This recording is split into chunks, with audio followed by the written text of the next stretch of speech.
This conference will now be recorded. The time being 4:45 p.m., I'd like to call the meeting of December 1st, 2022 to order. First order of business is the pledge of allegiance. And pledge allegiance to the flag of the United States of America and to the republic for which it stands, one nation, under God, indivisible, with liberty and justice for all.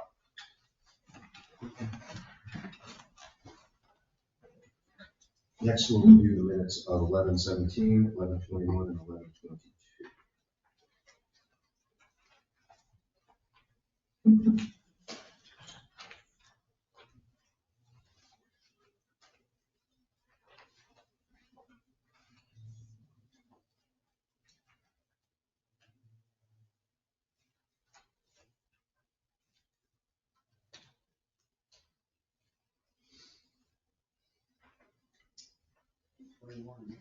Yes.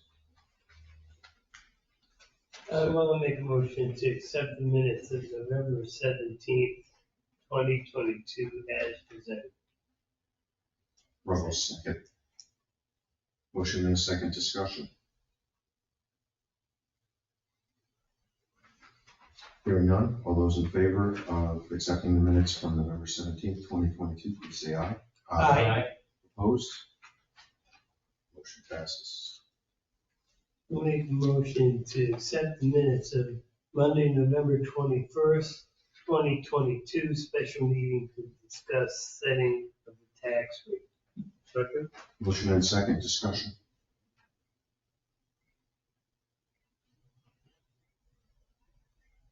I'm not sure what the brief discussion of escrow accounts was, but it doesn't matter. Some people have escrow accounts, and how does the bank know? And they're gonna maybe owe money, and that was the gist of it. My bank just rolled it over into the next year. Okay. Instead of paying $50 for escrow, it might be 54. When I catch it. Any further discussion? Hearing none, all those in favor of accepting the minutes from November 21st, 2022, please say aye. Aye. Opposed? Motion passes.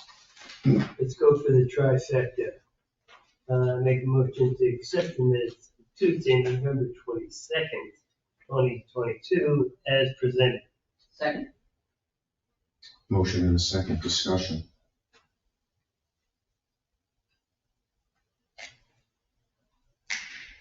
Hearing none, all those in favor of the motion, please indicate by saying aye. Aye. Opposed? Motion passes. That was a first. So that puts us ahead. Oh. All right. Not. Joe said 10:30 already. Eric, James was okay. Let's do it. So we would like to invite Mr. O'Leary back to the table and discuss the fucking question that we have had. He posed before to us. You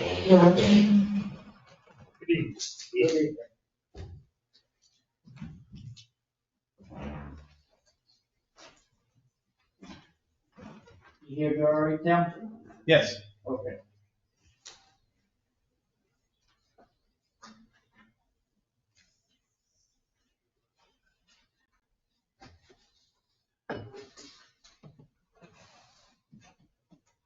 Good evening. I'm here to discuss the minutes that you guys handed me on November 3rd. And I have some questions about it, and I actually did some research. And I still say that the town selectmen at that time made a big mistake. Okay. Looking at the minutes, the minutes that were given to me for August 31st, 06, it states Joanne, it says Joanne, it's got to be Joanne Oliver, I would say. It states, she shows the board pictures of the 1875 in when it was the Tilton and back in 1875, showing a sign that says in parking only. Is there a picture of that in the records? That I can't tell you. I came to the town hall and asked, and they said they don't know if there's anything. That it would be in with minutes of past years, if it was in existence at all. Because this is stating the sign was there in 1875. That's what the sign says on her thing. And I don't see any signs on it. Okay, going to October 19th of 06. Again, the parking in front of the town hall. With Tilton Inn. The chairperson, Rick Mansell, says based upon the evidence of a photographed evidence from 1930, an angled parking was dedicated to the town inn. It doesn't say no parking sign. It says designated thing. I do have a picture showing designated parking. But if this, I'm gonna give you a copy. I'm not gonna charge you for the copy. There's a copy of that picture. And there's no sign that says no parking. If it designated, if Not they, within the picture frame. right. But that's all of the thing. But if it says, if he's stating that the angle parking is part of the town, the end, every angle parking that in that period is owned by all the storefronts, not the town. By what they're saying. Am I right? I don't think so. He's talking about very specific parking Right, places. in he front of said the Tilton specific Inn. parking, but there's no sign that says parking. And that's what they were basing it on. It says no parking, but it wasn't designated to them. You don't know if it was designated to them. Yes, you do. You have a legal document That does not show, as the minutes. The minutes are a legal document, and just okay, because if they are a legal They are. document, let's go back to my meeting. Half the stuff that I said is not in the meeting. You guys approved it.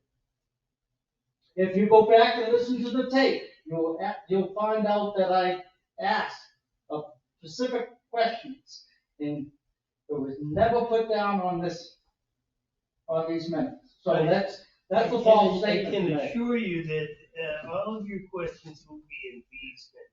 Right. Ordinarily, we don't have a verbatim conversation listed in the minutes. However, if you want these things included in these minutes, we certainly will. Okay.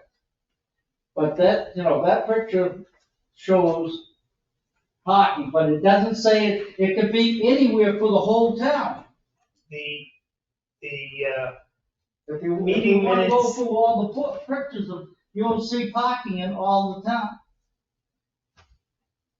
So what you're doing is telling me that the selectmen that issued those minutes were lying. Right. No, I'm not saying they're right. I'm not saying they're right. I'm saying they were stating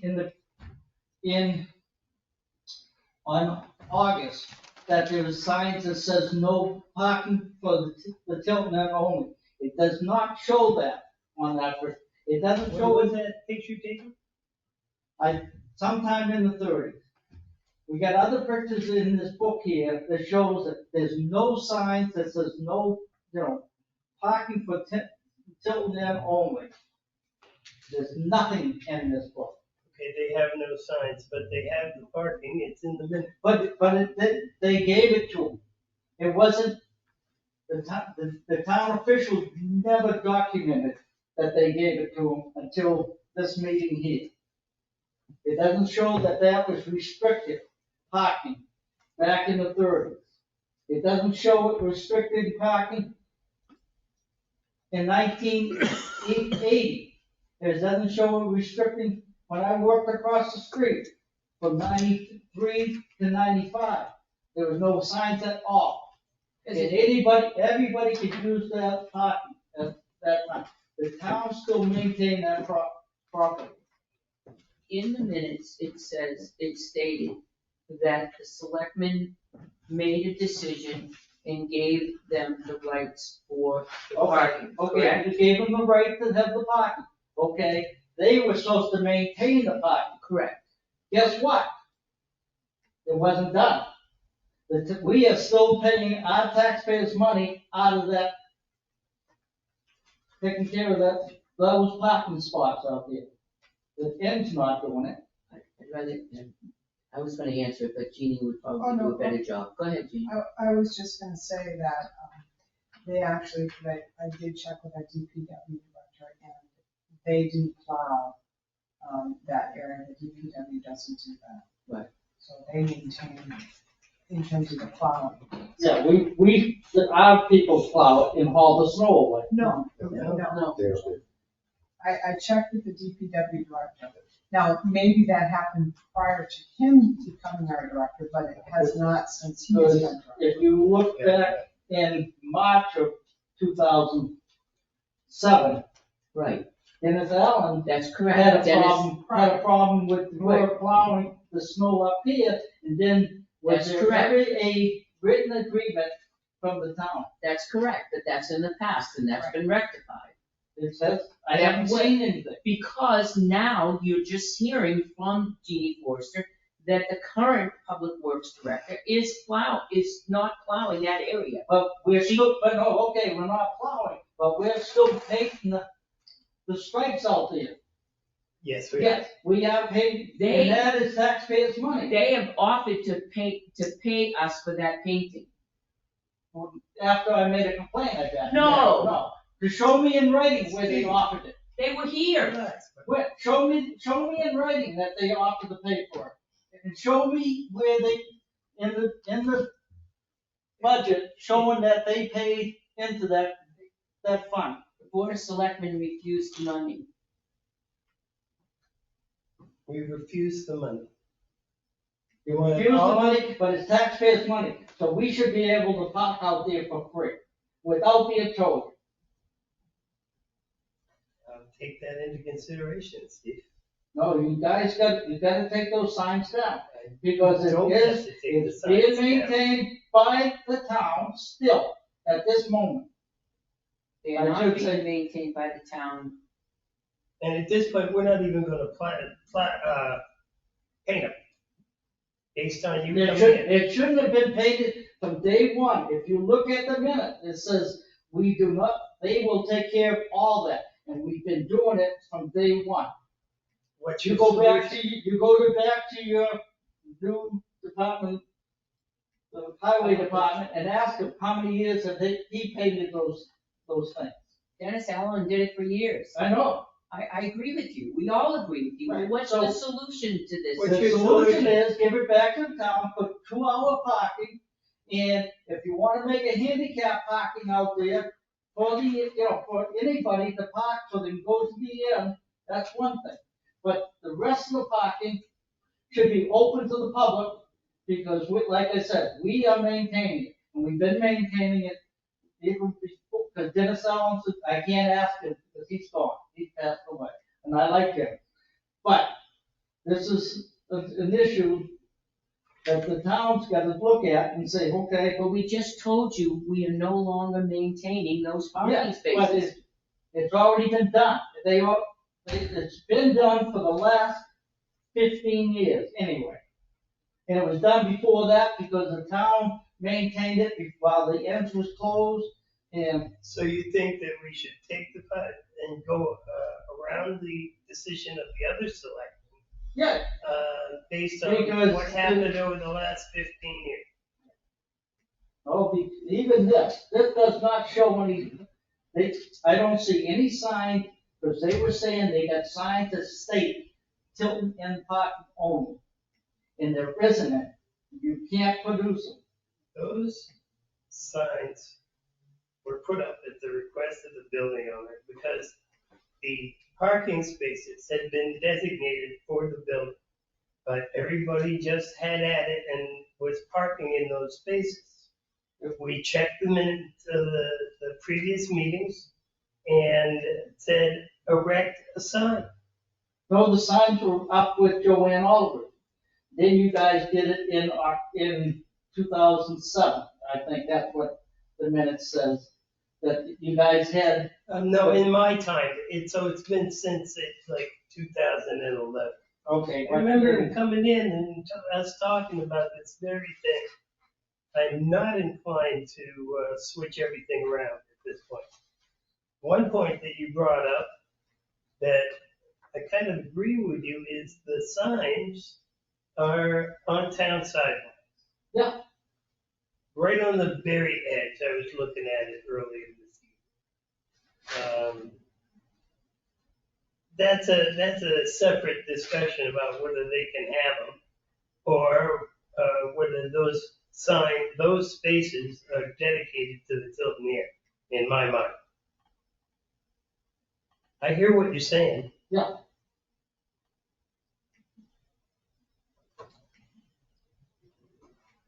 But for a long time, those have been dedicated to the air. Yes. There was designated to the end in October of '06, not before that. There is nothing that actually shows it was dedicated. There are signs that are, okay, you're saying that? The people that own the apartment building right next door, those parking spots right there, always been painted as long as I remember, so they own those. How do you figure? It's the same thing that you're doing. Nobody with the ever air. voted to give them right. Yeah, but how can the selectmen give town property away without going to the legislative body? You know what? Me, I don't do that. Well, no, I don't do that. I didn't give them away. I know you didn't give them away. But how can the legislative body was not notified that they were gonna do this and get their permission? Well, that's an interesting question. And I'm not sure where the select board's responsibility is in that. Taking away the parking places is You not. cannot give away town property unless it's gone through the board of, Well, the technically, legislative body. we didn't give it away. We Yes. still own it. We still own it, so I'm a taxpayer, let us park it. What would be the purpose of you parking there? No, it's not Where would strictly me, it's Where would you go if anybody, you parked there? Where would you- anybody in the town. It's on that end of the town, where would you go if you parked there and didn't go to the end? Where would you go? That's not the in- issue. Well, I'm just trying to gather because Because we're, anybody, I can try to walk promote- downtown, if there's all the places are full downtown here, and I don't wanna have to walk around back, and then there's a spot right here in front of the end, I'm gonna park there. I'm a taxpayer.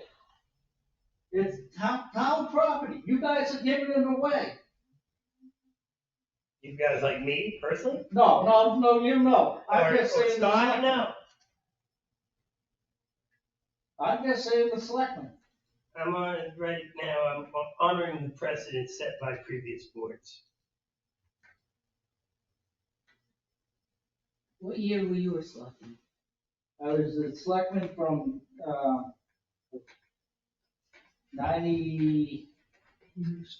98 to 2006. So you were on the board for 8 years, Yeah, and I wonder if we maintained it then. yes, we did, but it wasn't assigned to private parking. Well, apparently it was. It wasn't. So you say. Did they use it? Who? Everybody used it. Everybody used it. Everybody, it was open to the public, and there was no signs that, She didn't do anything until the selectmen decided to go to her whim. What year is that? They had signs out in 73. It was painted on the front of the building. They got a picture right there. I just want Now, that's not 1930, it's 1973. Would you show? Absolutely. Yeah, I'll be glad to take a look at it, yeah. Yeah, but it's painted on the building. There's no actual signs. And it doesn't say we'll tow you away. Yeah, but this one, these ones, I know they do. they do. And we're a taxpayer, and it's, what gives them the right to tow people? The selectmen back in 19 whatever.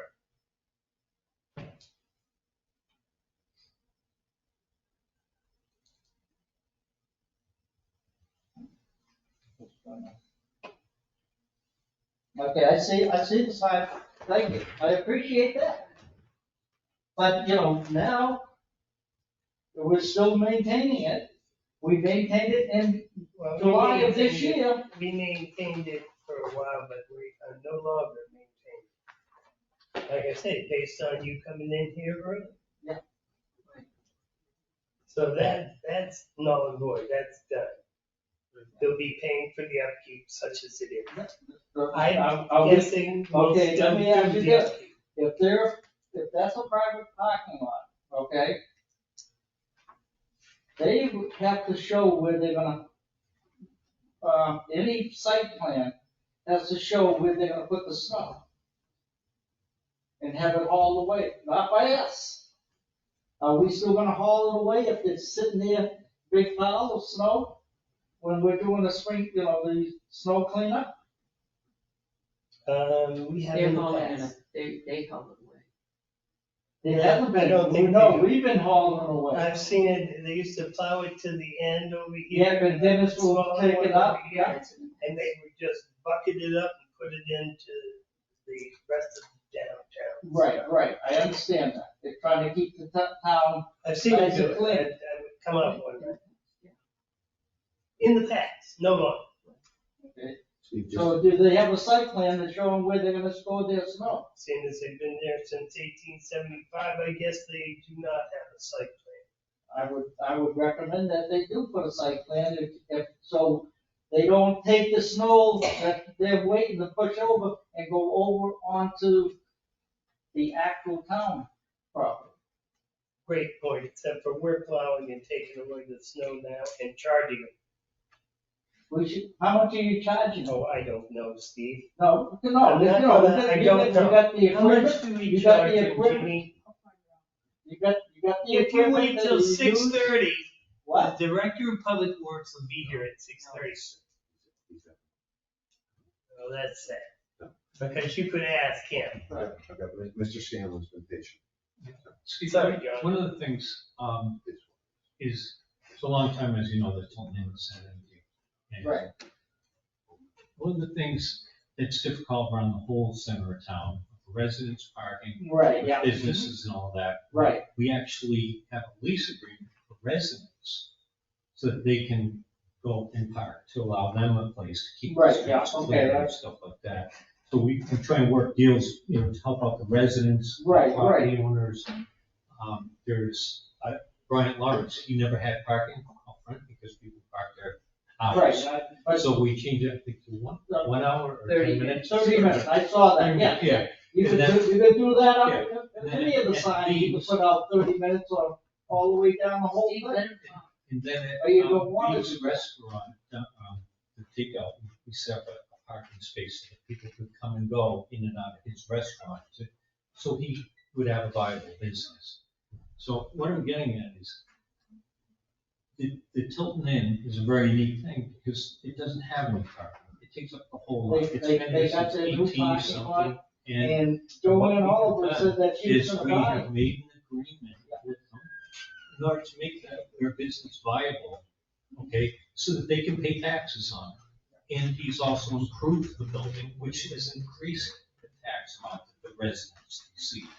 The snow thing, the hard part is that we were plowing our snow, because we're responsible for the sidewalks. Right, yes, So we I have to clear the understand. sidewalks. So That's another it needs- issue altogether. right? Yeah, so the difficulty is that if we were to make our pile, say the snow from the sidewalk. Yeah. And from the last space down here and the one here belongs to us, so we'll put it down here, but that blocks the corner. Mhm. So we didn't have a place to put it, and then his snow that comes from there has to go in a pile at the other end. You get into these things like, your Right. leaves go into my yard. Right, I And understand it's- that, I so- understand that. And I think the whole idea is, we can figure out something with the towing or something, but we have to supply parking for businesses to make them viable so they can pay taxes, or our whole town for years, like the Tilton Inn looked like crap for years. It was Oh, falling yeah, down, roofs were when leaking, I moved here in rodents and everything in it. the first part of 80, And you know, and we do a lot of things to do it. We have grants that are available for people that if they go and they fix up their property in the downtown district, that they don't have to actually go and pay the difference in the taxes for their new thing for a few years. So it's all a thing to try and keep downtown Right. viable and do that, and not to chase the businesses away or make it so that they can't operate. Now, he did open up the street and did that, but there's nothing combined with that for parking for. Right. And it has its own parking spaces for his new building. because part of the agreement with Joanne Oliver, looking at it, it says she was gonna buy some parking on Mechanic Street. That would never happen, I don't think. But where we're at today is we can't go until the Tilton Inn. Right, I understand that, I Because, understand or we're that. gonna be out of taxes, they'll That's shut a down. different owner altogether. Yeah. But the thing, like I said, they don't own it, the town still owns it, I'm a taxpayer, I should be able to park there. I don't know how long, anybody's gonna park there, because half the time it's empty anyway until the weekends, and then everything's filled up, even the town parking in front of the town hall is completely. We have out behind the Iona Bank. Right, but I mean, right We have here. resident area. Right, yeah. For residents to park. Right. And you think you should be able to park there and take their spots, or? We lease that. Yeah, but it But we lease it. looked like they were trying to give a parking space for the new owner back here also in that He parking. requested it. He He didn't requested get it. No, He okay, didn't get it. It wasn't, he was serious, but we're not gonna give away town property. but he We did not. I can only be responsible for me. Right, okay. I guess And we did not when it Right. came up. But based on the fact that this has been a precedent set by other select boards, I'm willing to honor that. Just as I hope that in 20 years they honor What happens We do here. if I come in here, come by here and I see the town paving those things again? Because it states in the minutes, back with Joanne, when they approved it, that they were gonna maintain all that. It doesn't say the town's going to and get paid for it, no. It says they're gonna do if they pay the town, what's the difference? it. if No, they it pay the isn't down or because contract? it's our taxpayers' money that's doing it. So you just wanna beat up the owner of the No, inn. I don't even know who the owner is. It sounds like you wanna put the whipping on him No, because it's gonna I cost don't have a a lot weapon more on him. money. I couldn't even, he could walk in here right now and sit beside me, I don't even know We who he lease a is. piece Oh, of yeah, property. you would. We lease a piece of property and designate 6 spaces next to the fire station solely for the fire department. Do we maintain it? Yes, You bet we do. Right, we pay for it ourselves, taxpayers, but out here, but you're gonna that's tell solely me for the they're gonna fire pay department. them, they're gonna pay the town to do it, but you can't But give you me a can't, price on you it? can't go and, you I can't don't know go what and. it costs, You Steve. guys- I don't know you guys why must- you're having this conversation. You It's guys just paid- all you're doing is arguing. No, I'm just asking, I'm kind of done listening. okay. I think it's, kind of ridiculous, but What you said, I personally will take into account going forward. Because this is, like I said, it's still town property. We don't know, as a taxpayer, that they're getting a free piece of property. If I put something up on my property, okay? Put a big sign up there. Guess what? I'll be taxed for it, am I right? Mhm. They got signs out here. Are they being taxed for those signs? No. No. What's the difference? They're commercial? Are they taking care of you guys with food and stuff? You know what? I resent that. Okay. I resent that you would say something that it would indicate that I would take a bribe from the guy next door for parking spaces. What is the problem here? But it looks like it. Wow. Okay. If you look at I'm done. if you look at the meeting, if you look at the minutes, right after she requested the thing, she says, "Oh, I'm gonna be doing the food thing for your museum." Like she was In trying to say. 2006, What? the minutes 2006, Right. none of us were here in I know, but I'm 2006. just saying. So why make an accusation like that, I'm Steve? just saying, that's what it sounds like to me. That's all. Well, I resent it. Okay. I've never given you any cause to say. None of I us know, have. Stuff like I wasn't picking on you, I said the whole Yeah. board. Steve, Right. none of us have done that, you know that. Going forward, we will make sure that if he maintains it, Why are we doing it? Let him pay for his own people and come clean it up themselves and paint it themselves instead of using taxpayer money. That's my biggest gripe. we will make sure that there's no taxpayer money is being used. Because it's, like I said, it's taxpayers' property, we should be able to park it. Anybody in town that comes into town should be able to park it.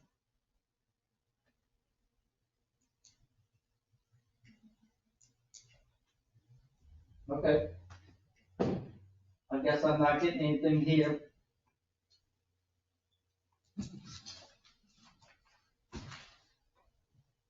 My next step is Department of Revenue. I know why taxpayers' money can use to maintain a private parking lot. And then we can buy a lawyer to defend ourselves at taxpayer expense.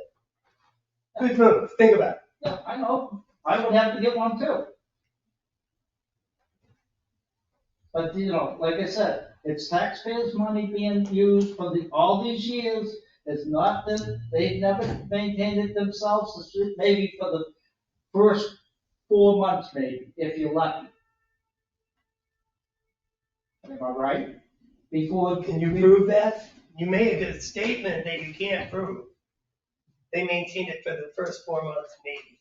You have proof of that somewhere.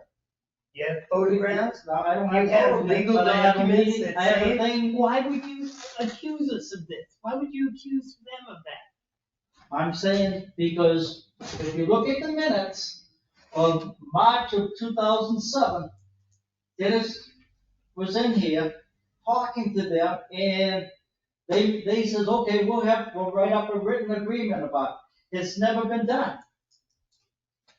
Am I right? If she was here, I don't know. I Yeah. don't know. This is what the minutes says. That it's supposed to be done. Was it done? I don't know. No. And you can't ask Joanna. I know. And you can't even ask the selectmen that were on the board at that time. The only selectman I know that's around is Catherine Dawson. And Tom Yes, he is. Kavanaugh is back in town too. Peter Fogg, it still lives here in town. He was Did he move? No, Oh, he wasn't on the board at that time. neither was I, but I you're having wasn't that either. conversation with me real hard. I'm sorry I finished it.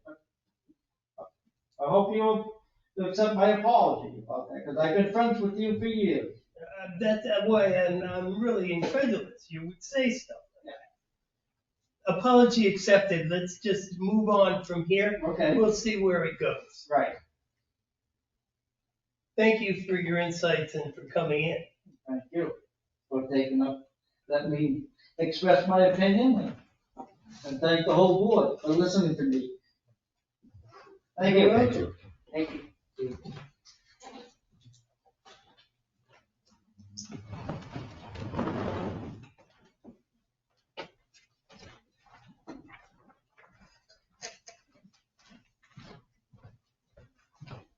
Next up is Mr. Pearson, 2023 budget.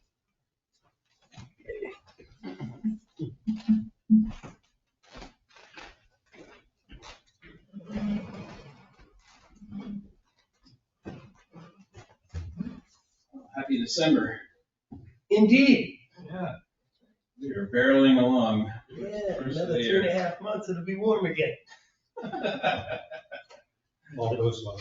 We'll be out by 10:30. So you've seen the poster in Jeannie's office then? No, I haven't. Well, what is it? That's, if she had a poster, that's what it would be, 3.5 months until warmth. All right, so, in your binders, or, it looked like maybe on top of your binder was the budget.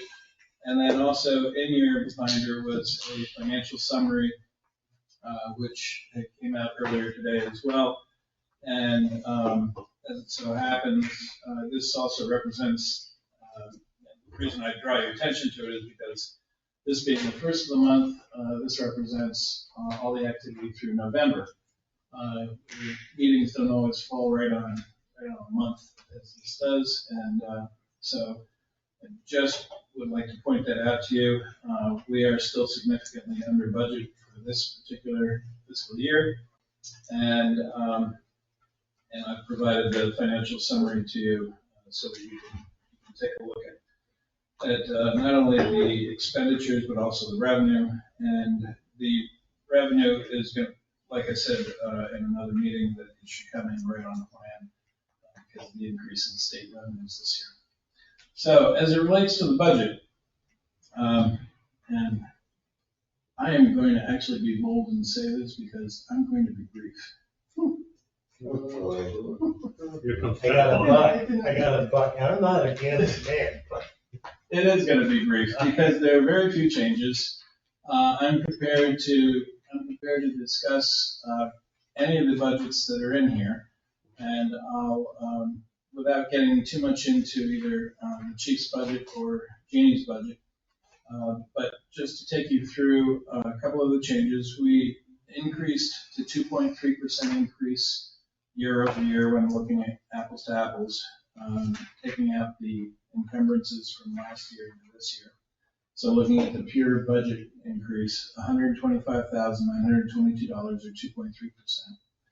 The changes in this budget, we're starting to see some of the health insurance changes because this is an open enrollment period.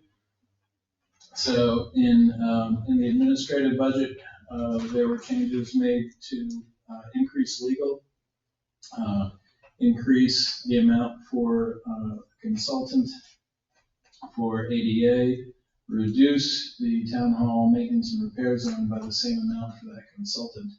So that was a wash there. And then also to, as I said, in the health insurance, there were some changes planned.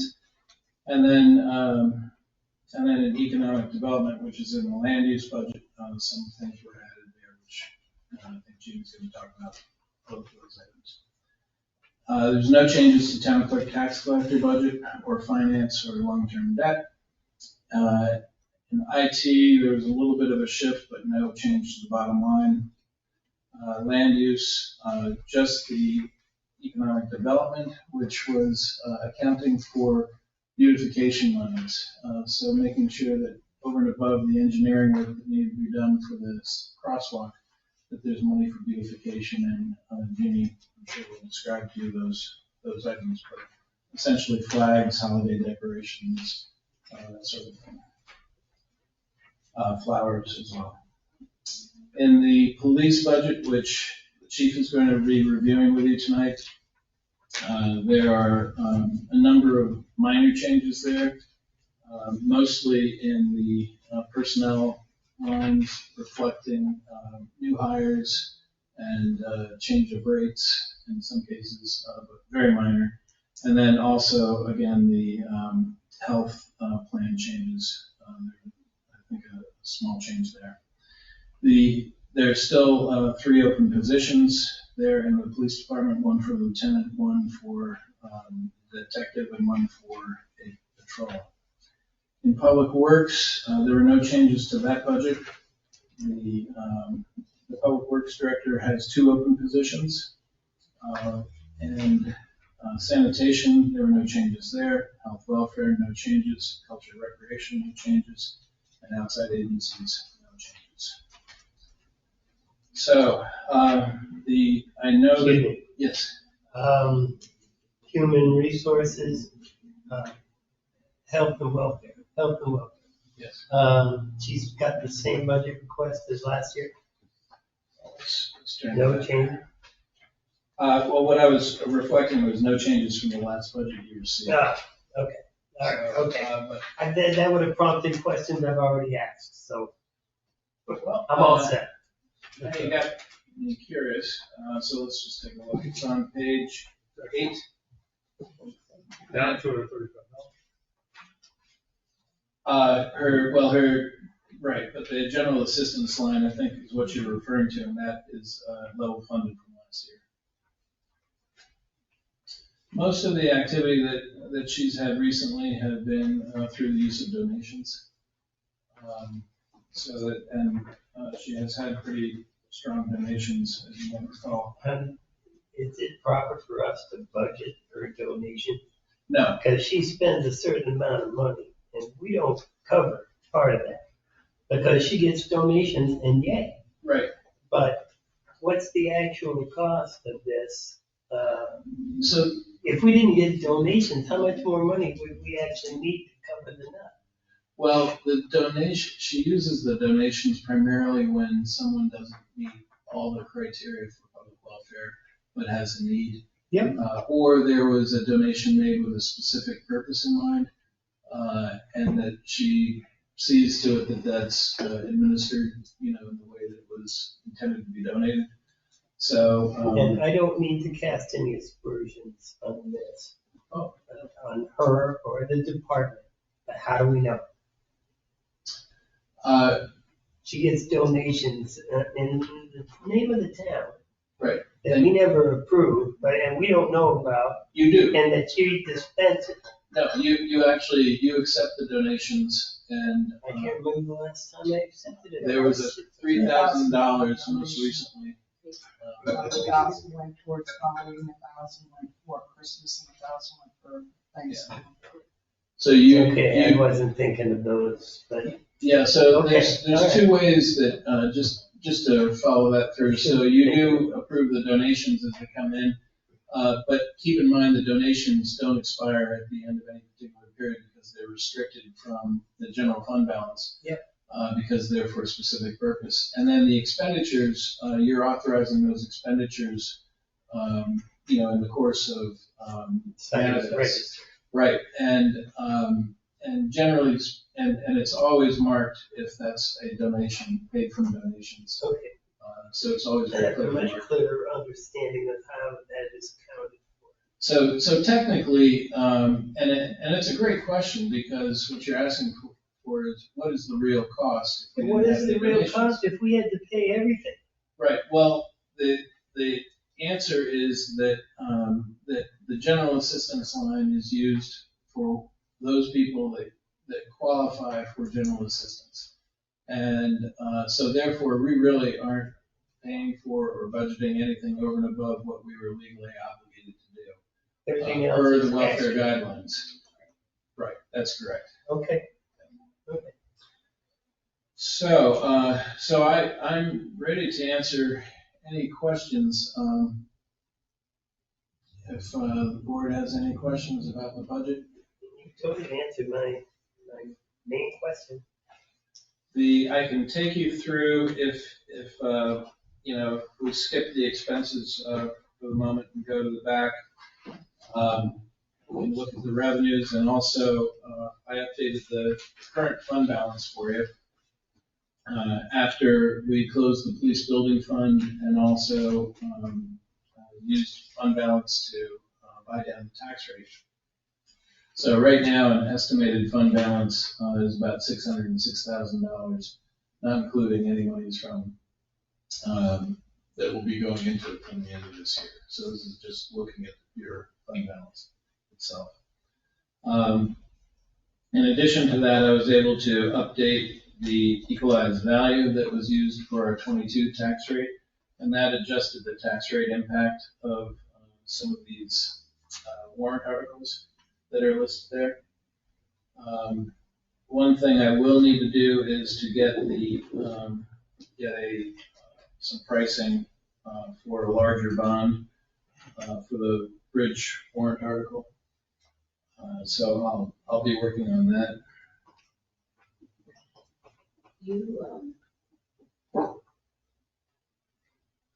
Did the budget committee vote on any of the outside agencies? No, no.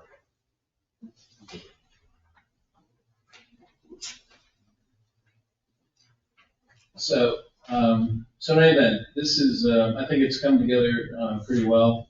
We're still, the changes that I can see occurring, I've asked Jeannie to review with you the town hall maintenance and repairs and what we might be encumbering this year, because we need to act on those quickly. So she has some things to discuss with you about that. The chief is going to be discussing, in addition to his budget, he's also going to be talking about the IMC mobile application and then also the sights and holsters, so that a decision can be made on that, so that we can start to move forward on some of these things. Because the things that if there are things that we're going to do with 2022 monies at the end of the year, which were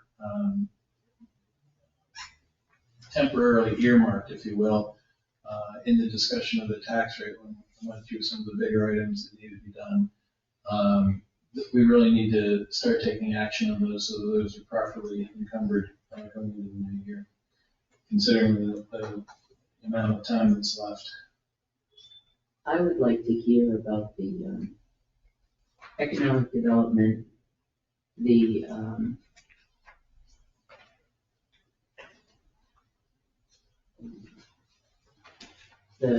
Tilton events, what's planned underneath that. Where you at?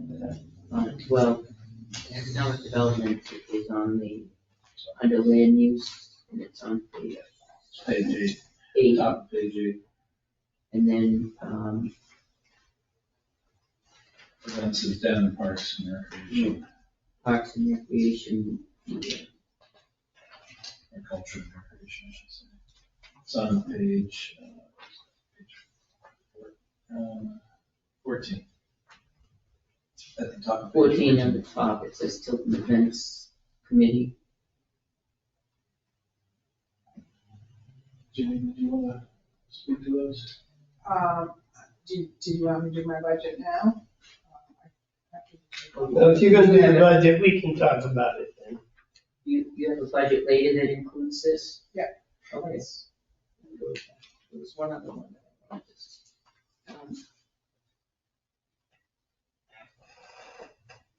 to. It seems like each year in the election, and I know we can't really prepare too much, but it seems like we overexpend in elections most of the time.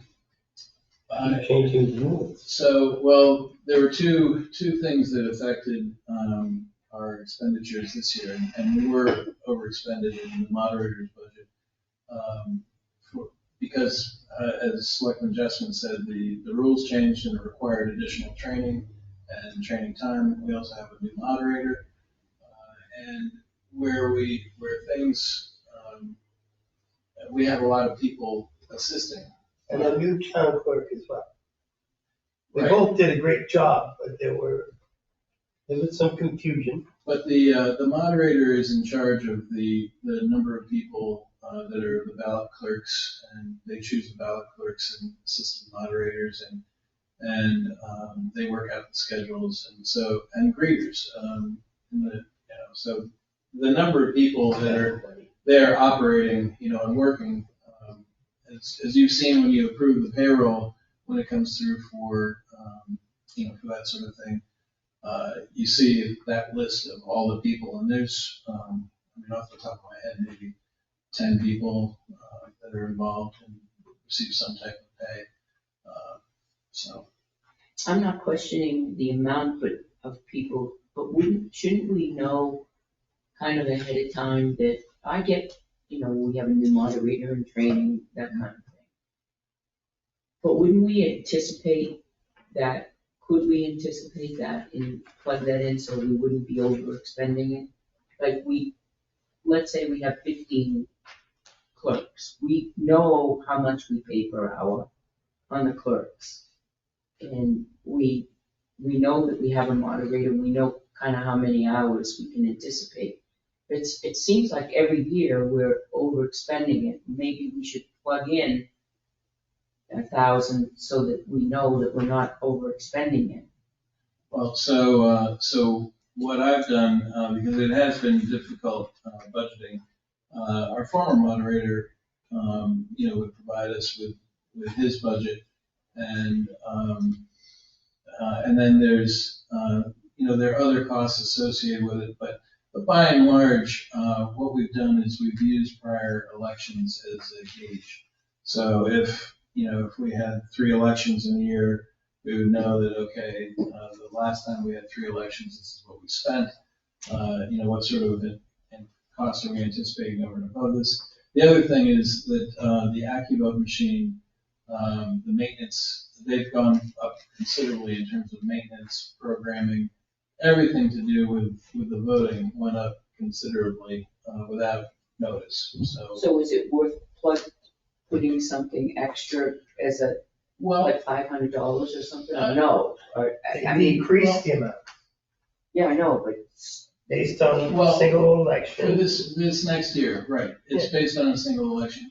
And the other thing too is when it's a town election, it doesn't get the same kind of turnout. It doesn't require the same number of people, and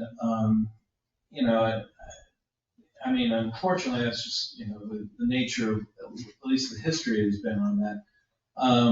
But I can tell you that the moderator, our new moderator, did speak to me about this in particular, and was concerned about the amount of time that was required for the preparation. There were a number of required meetings that she had to go to, training that she had to go to, all the rule requirements that changed from the last election, and that's all time that's not volunteer time. That's time that the moderator is due.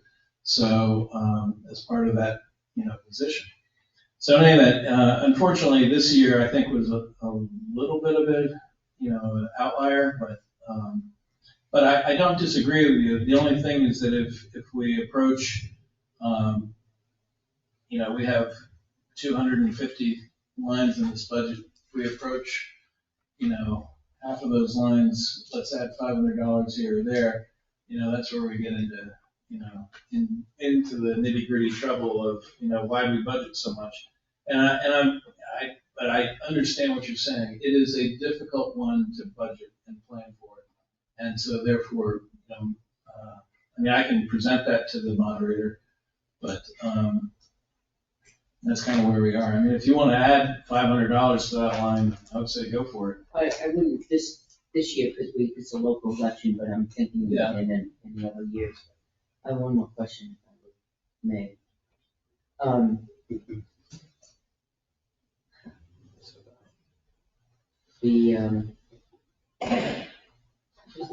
Well, particularly the presidential election that'll be coming up, that will probably add maybe $1,000 to, or yeah.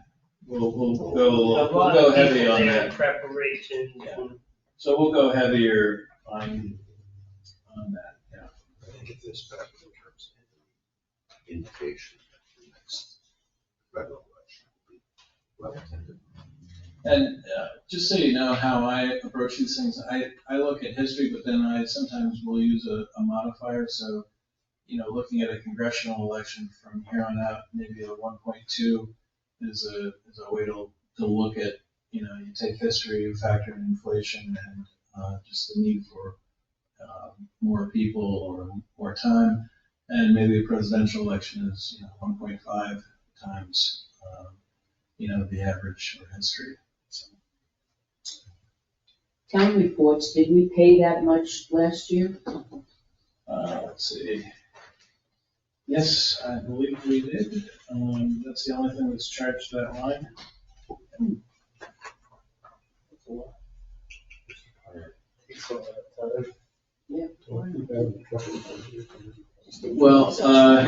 Well, and I can tell you,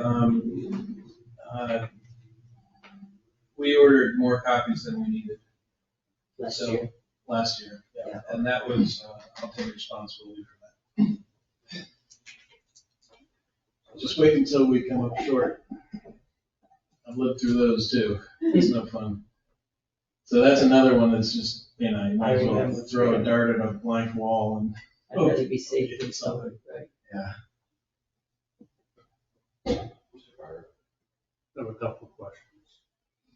Since I'm on that page 10. Page 10? Yeah, under the, public works. Yeah. Under, highway subcontractors. The 3-year average is $5,600. This year we spent 84% without knowing what we may spend in December. Yet that budget was cut by $4,000. Right. Is that coming out of another line? It is, If he's down 2 people, I can't see that. no, we did review that. He felt very comfortable with that. And this, I think, one of the reasons is that some of these things are done every other year. Now, not with the typical winter storm cleanup, but some of the work that they do that is often part of that was having one of the local contractors haul away the snow, and we're not going to need to do that. And use his bucket, but And we have use a his bucket now. We have a bucket, we have everything that we need, and we have the ability to haul it, from what I understand as well. So we can significantly reduce that line. However, we still have some money in it in case we need to hire them for overage or availability. I'm just worried, he's down 2 people, so I don't know how he's gonna haul and move. And, He's got it figured out. okay, Yeah. Before we did, we started staging the snow in the back parking lot, and I'm getting it when it was Yes. busy, so clear it out quicker, and then they can remove the snow on regular time. And I'll tell you, it's like a ballet, watching them out there. They just, it's really remarkable how efficiently and how orderly things are. And seemingly very few, I'm not aware of any complaints. I mean, it's just incredible how they do it. But that's why that line is reduced. Took me a while to remember. just since I'm on that page, on the street lighting, just more of a question of, have we received a full bill with the town fully changing over to LEDs, or mostly changing over to LEDs? Have we seen the savings? We will, but what we're also anticipating is the increase in transmission costs. So while our supply is low, and we're locked into the supply, it's the transmission that all these towns are budgeting, some as high as 80% higher for the transmission piece.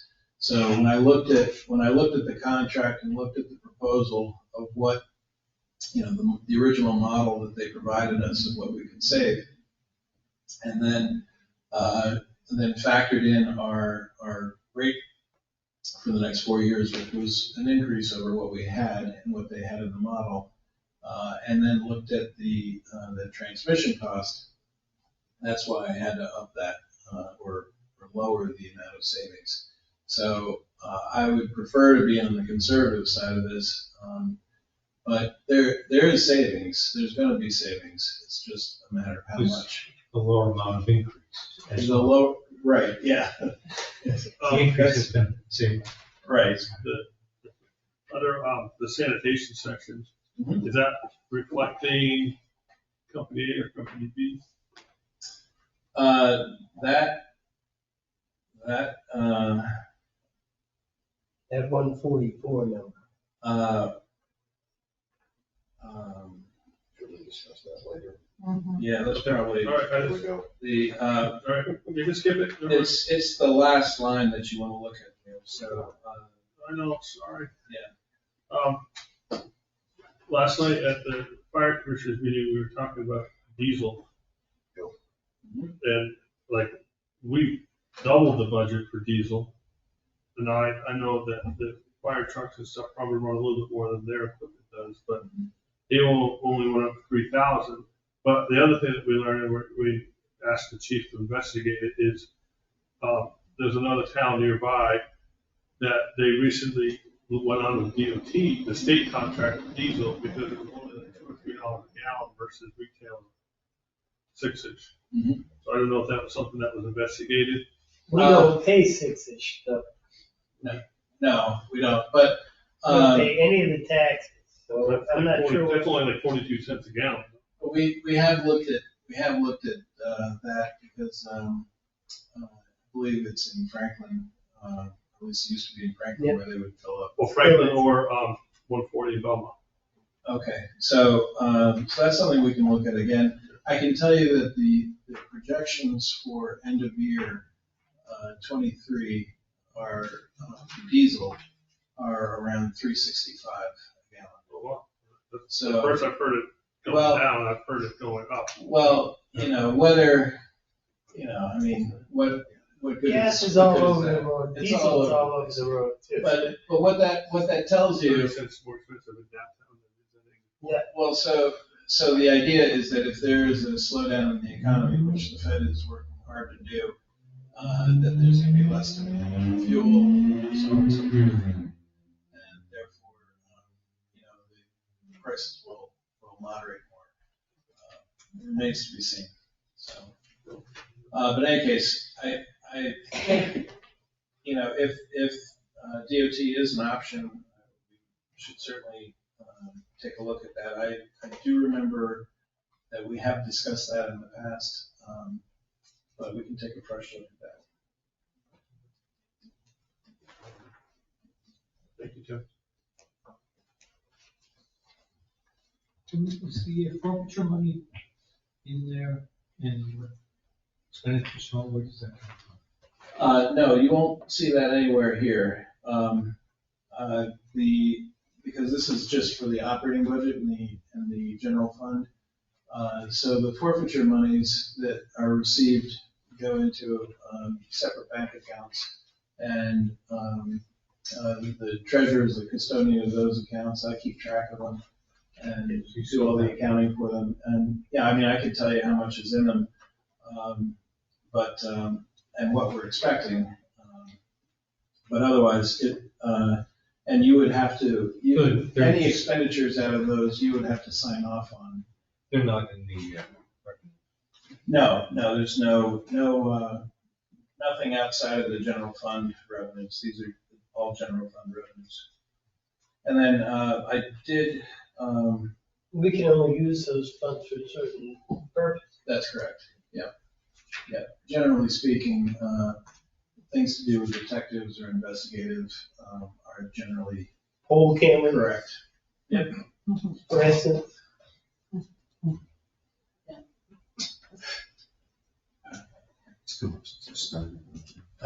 So on page 16, one of the things that I've talked about in the past, and I'll just kind of update you,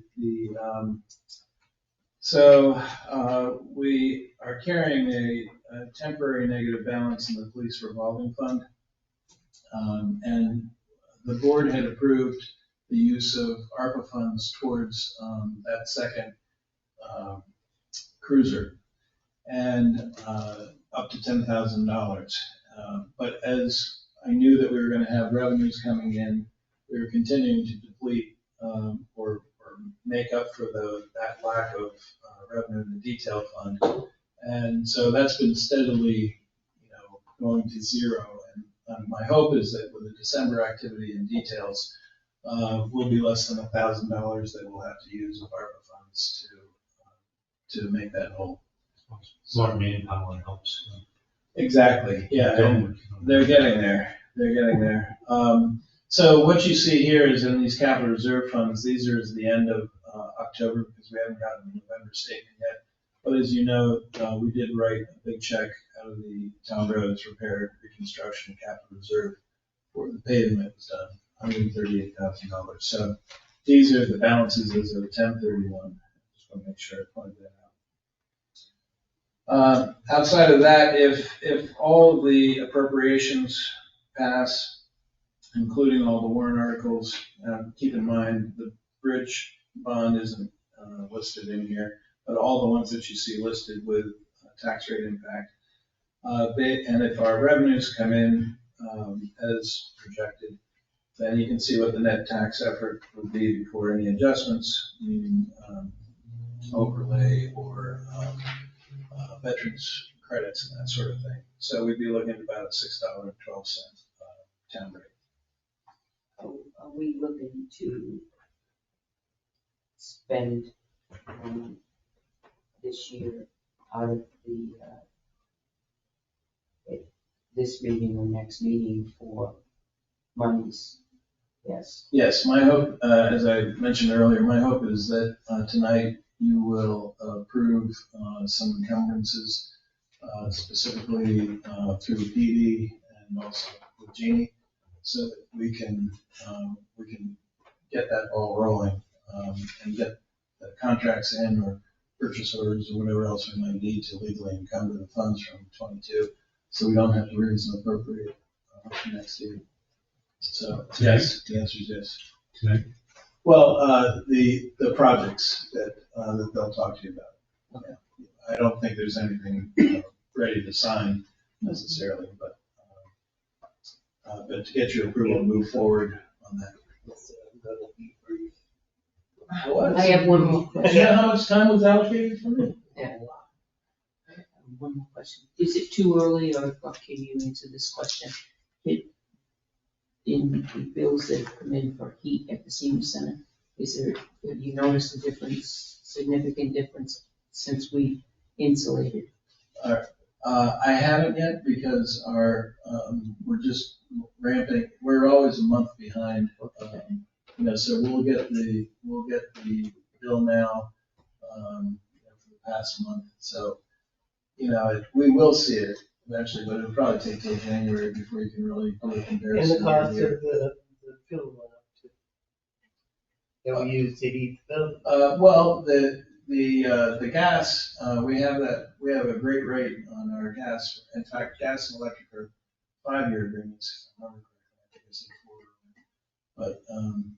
But anyway, we're locked in at pretty good rates on both. On the bill, you can look, because you attach the statements on Yes. the thing, so if you go to the dashboard, you'll see the actual bill. And it will That's show the chart. what last year was and how much we used this year. And compare, it says how much less this year. And then you can look at the therms. and- Yeah. Yeah. Because they give you a modifier for the temperature, so that, say, October last year was just a really warm month or something, as opposed to this being incredibly cold. So they work it out so that you can see comparison wise how How you're much you doing. use, how many. Yeah. So, yeah, look on the dashboard. I'm going to take a look too. Anything else you might have for me for the budget or finances? Thank you. You're gonna do Kevin's next. So I think I just did, Okay, so you can. but, One question. see, Wow, you're like. wait a minute. Yes, I was brief. But you just talked about the temperatures being mild, so that'll jinx us. You're going to a polar vortex. I know somebody that bought a new snowmobile, so that means, snow. That's right. Genie? One of my neighbors. Mr. Davis? Tom Damon.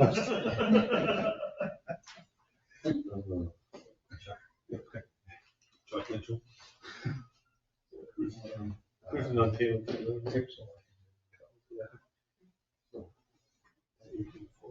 So our next is actually chief, but we're way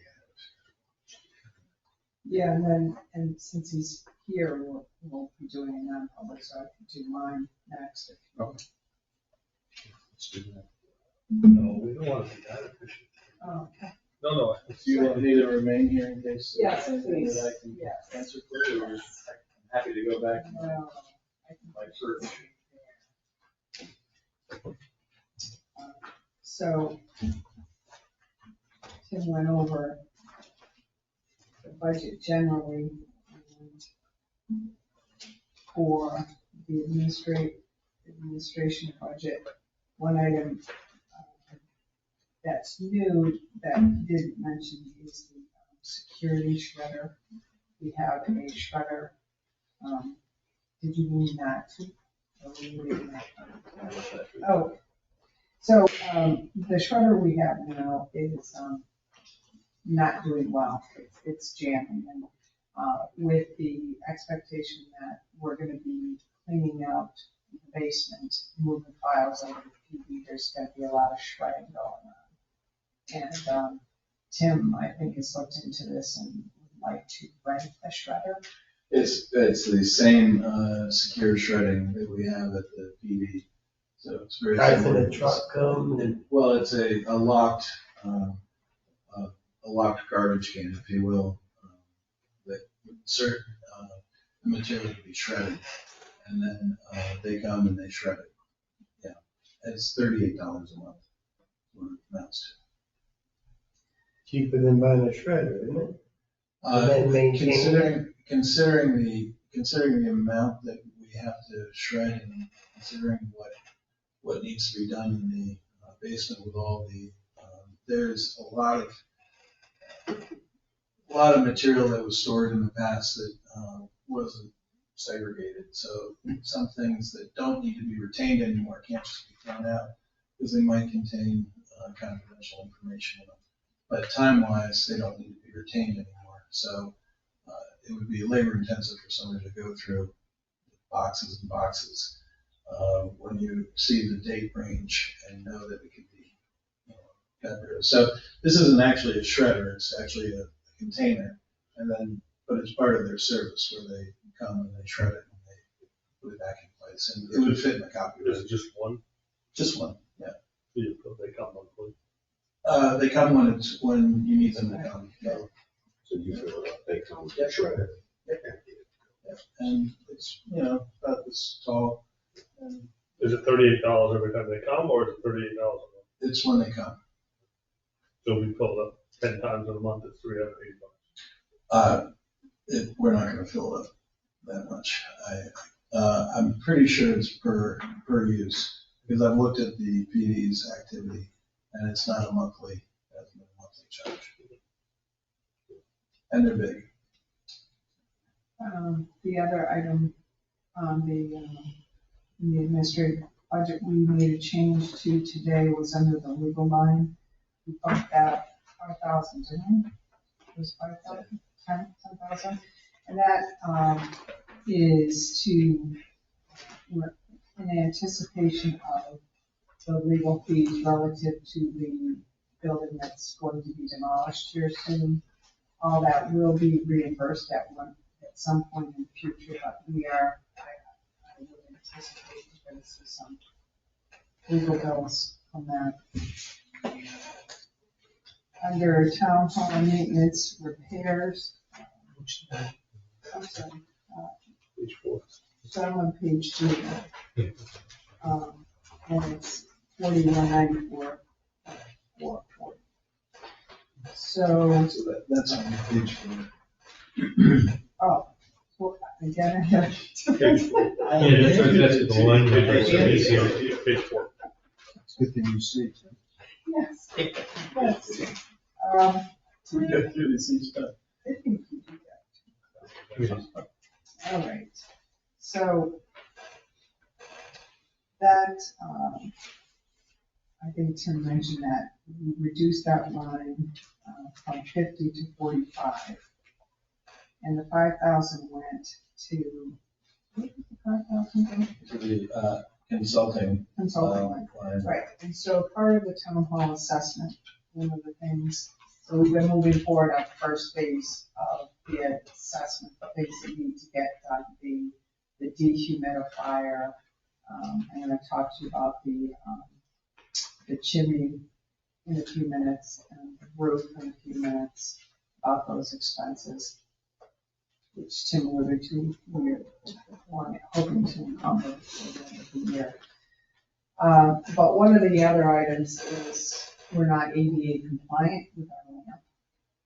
And we anticipate needing to hire a consultant to tell us exactly how to build that. We'll most likely be able to have our own DPW do the actual construction, but to make sure that we're compliant, we'll hire a consultant to design that for us. Yes, John? How are we not compliant with the ramp? The ramp is not at the right Angle. angle, and there's not enough room at the bottom of the ramp for a wheelchair to get in and around.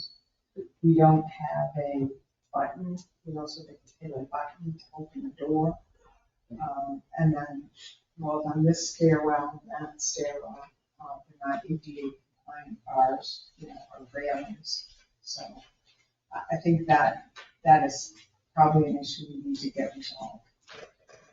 We knew that when we built it, but they didn't have the clearance at the bottom of the ramp because the, Right. the bulkhead. And one of the things that Tim had suggested, and I'll have to look into, is can we not have that bulkhead? Do we need to have that there so that we get the clearance we need? We've got one bulkhead, or we have two. So can we eliminate that one so that we can make it compliant? It's just the other one, we would have to open up. That wall. Right. That's scary. So it's bricked up. Here's a snip off. Probably in the Yeah. 70s, 80s. So that's under maintenance and repairs for 2023. That's a fairly, probably significant project. And I think that's it, the economic, Pat, you had a question about economic development, which is not my, not under administration, but economic development and the Tilton Events Committee. I just wanted to know, because it doesn't list what it is, what you're going to do, Which one are you talking about? either one. So the Tilton Events Committee, I think it says 3 events, summer, spring, summer, fall. So in the summer, we're anticipating that we will be able to actually have the summer fair. In the fall, if you remember, we had talked about doing a fall into Tilton event, and we just didn't have enough time to pull it off. So that would be the fall event. And then the spring event would be something having to do with tulips and bloom, Tilton and bloom, some spring event, drawing people downtown. I think with the Economic Development Committee, one of the things we're focusing on, and it is all part of the plan, but to really focus on beautification and events. When you look at what happens in Tilton, what really draws, it's families. You look at the Halloween, you look at the movie in the park, it just draws. Old Home Day, family Right. events. So that tells us, like, I've been going to different events to see what other communities do. And we have a different demographic. We know what's successful, we know what's popular here, and it's about families. It's about parents with their kids and events around that. And so as we go into 2023, that's what we're gonna focus on, so that as people start to come downtown more and see our downtown, and it's we do beautification with the flowers and the lampposts and all the things we're doing to improve, that then businesses will then start to look at the downtowns, come to events and say, wow, I really should open a store here because things are happening in Tilton. Rather than going out, and it's always a chicken and egg issue, right? Rather than going out and trying to attract a business to come into downtown, we have to do things that attract them rather than us making a cold call and saying, come to Tilton, because it's not working for us. Can I add, and if overstep from that to just shoot the lasers at me.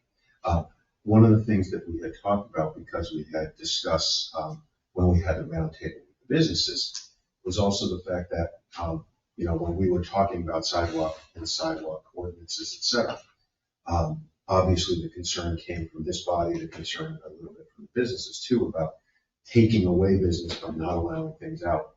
And so we started discussing the fact that around some of these events, et cetera, it would probably be a very, very good idea for our businesses, but also for the town, to do a sidewalk sale type thing, because that's going to draw, that's going to draw foot traffic in. And then And it's a spring event. Yeah, and it's a pointed event where people can sort of depend on that on a yearly basis.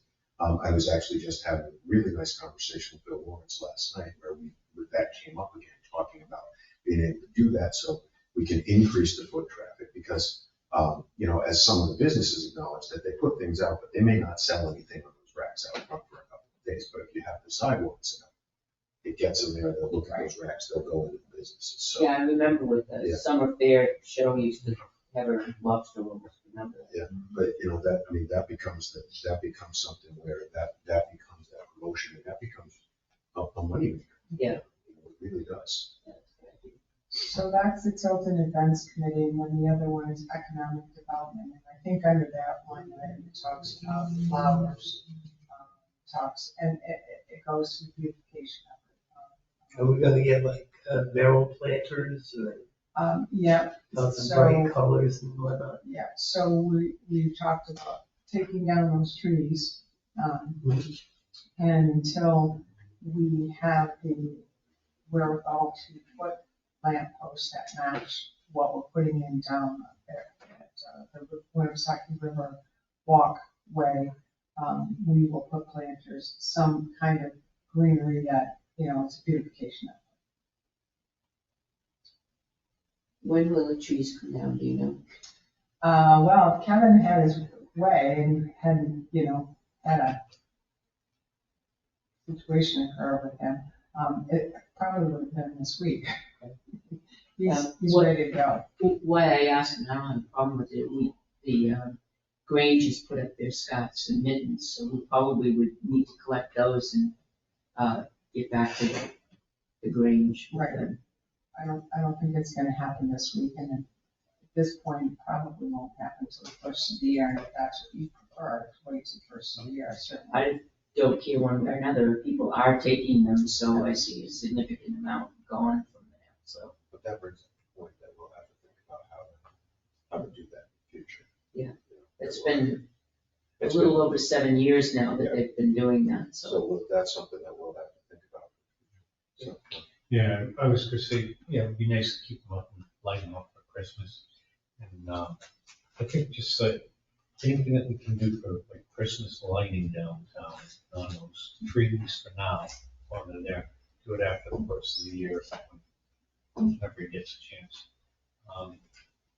But, and, I can make it to the economic development, and if it's better for businesses. I know a while ago, we talked about some town that, I can't remember the name of the town, decorate all the stores. Everybody put lights in all the buildings, and it just, and I didn't know if there was something that we could somehow promote something to get. So once the trees are lit, next year at Christmas time, And or even get a post in there real quick. we'll have a plan for next year, but if you recall last year, Detective Murray got donations from Walmart, Tractor Supply, and Home Depot lights. And the DPW run lights on all buildings, and they were on for one night. The businesses plugged it in, but for one night. And so I say that in that we try, maybe next year we encourage them to maybe on the inside of their window, light it up or something. But outlining the buildings, if we're gonna do it, I believe it's gonna have to be a town expense, a town activity.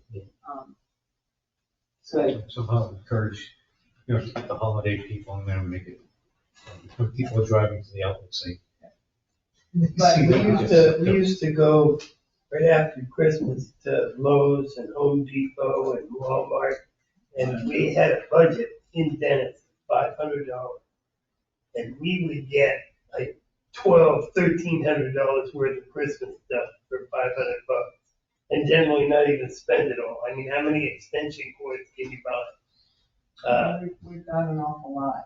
Yeah, I'm sure we still do have an awful lot of stuff that's still, not everything, of course, but, and we used to light up the island, which I don't see a real good way of accomplishing this year.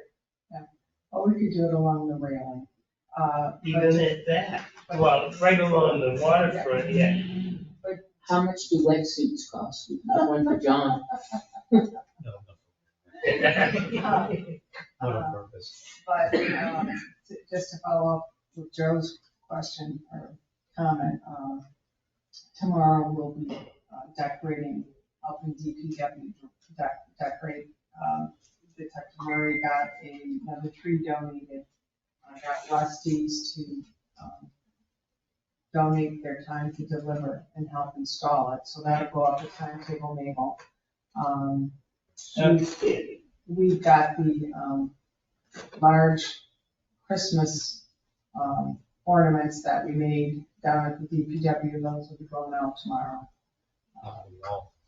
And our theme this year is Grinch. And we will have Detective Murray and the town working together. We'll do a movie at the school called The Grinch Stole Christmas with a visit from the Grinch. Are we enlisting Sheriff Wright in that one? And, No, the sheriff. Yeah. We might want to talk to Sheriff Wright. and we He have, likes those things. He has Grinch stuff, Oh, yeah. and he decorates 600 with the Grinch stuff. and we have, the Grinch will be in the parade. Nice. And we have, since I'm on this subject, which is kind of off my budget a little bit, the board had mentioned a while ago wanting to do some kind of event to meet the public, something casual. So, thinking that on December 22nd, if the board was open to that idea, we could have an open house at Town Hall. And it would be, come from 5 to 6:30, meet with the selectmen. It's casual. It's not a business meeting per se. We'll have cookies and cocoa. And Maybe we can get the indicator. oh, you're bad. Say it best, but that's what I was laughing about. I'm not serious, Steve. And we'd like to do a contest, and the contest will be to engage all the families, and Tilton is a sighting of the Grinch. So the Grinch will be in and around town, running around, and Tim has agreed to set up the Grinch line. So if you see a sighting, you call the Grinch line and you tell us where you saw the Grinch, and you give us your name and your phone number. You already have a Grinch to do this? Oh, yeah. And, yeah, Joe, we do. Wow. And, That's Scrooge, Yeah. right? and then we'll have a drawing, and the drawing would be on December 22nd. If the board wanted to have the open house, the board could draw the winning ticket. I like it. It'd be a way to get people to it. What's the prize? Haven't figured that out yet. I want to see if I can get some businesses to donate some gift cards. But whether people Zoom in or come in person, be a way to get more people engaged. So, Refreshments? yes, cookies and hot Watch chocolate. out. I'll make some chocolate chip cookies. I was hoping you'd say. Well, I think it's cookies for my cost. There you go. So anyway, I went on a little off topic on my budget. I got plenty of time. So, is there anything else in my budget that you might have a question on? Or I should say the administration part. Yeah, I was gonna say, this is Tim's budget. You're part of it.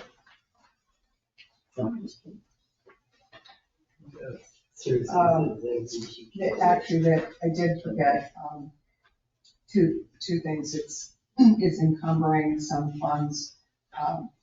So part of the town hall assessment was that we had a problem with the chimney. We've had, at least 3 different companies look at it, and all agree that it's in not good shape and it needs to be addressed. We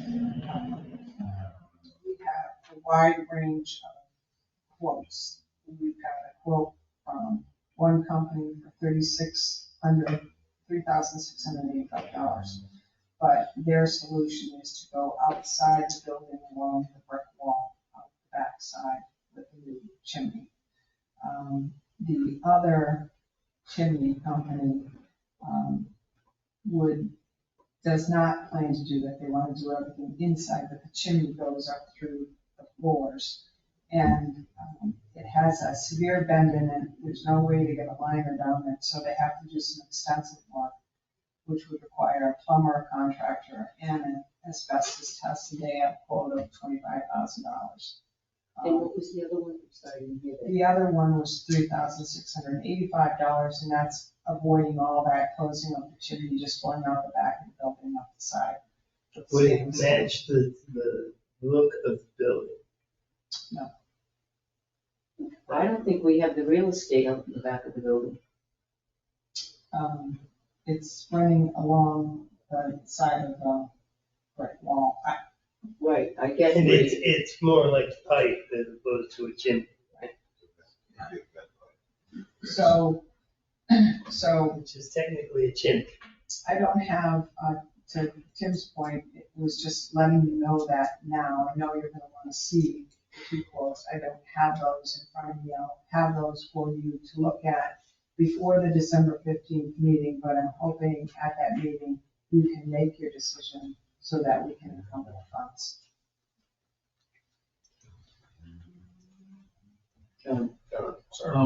One of the things, so if it's $25,000 to the, work on the chimney and do that, have we looked into just the boiler? Because the new boilers don't require chimneys like the other ones did.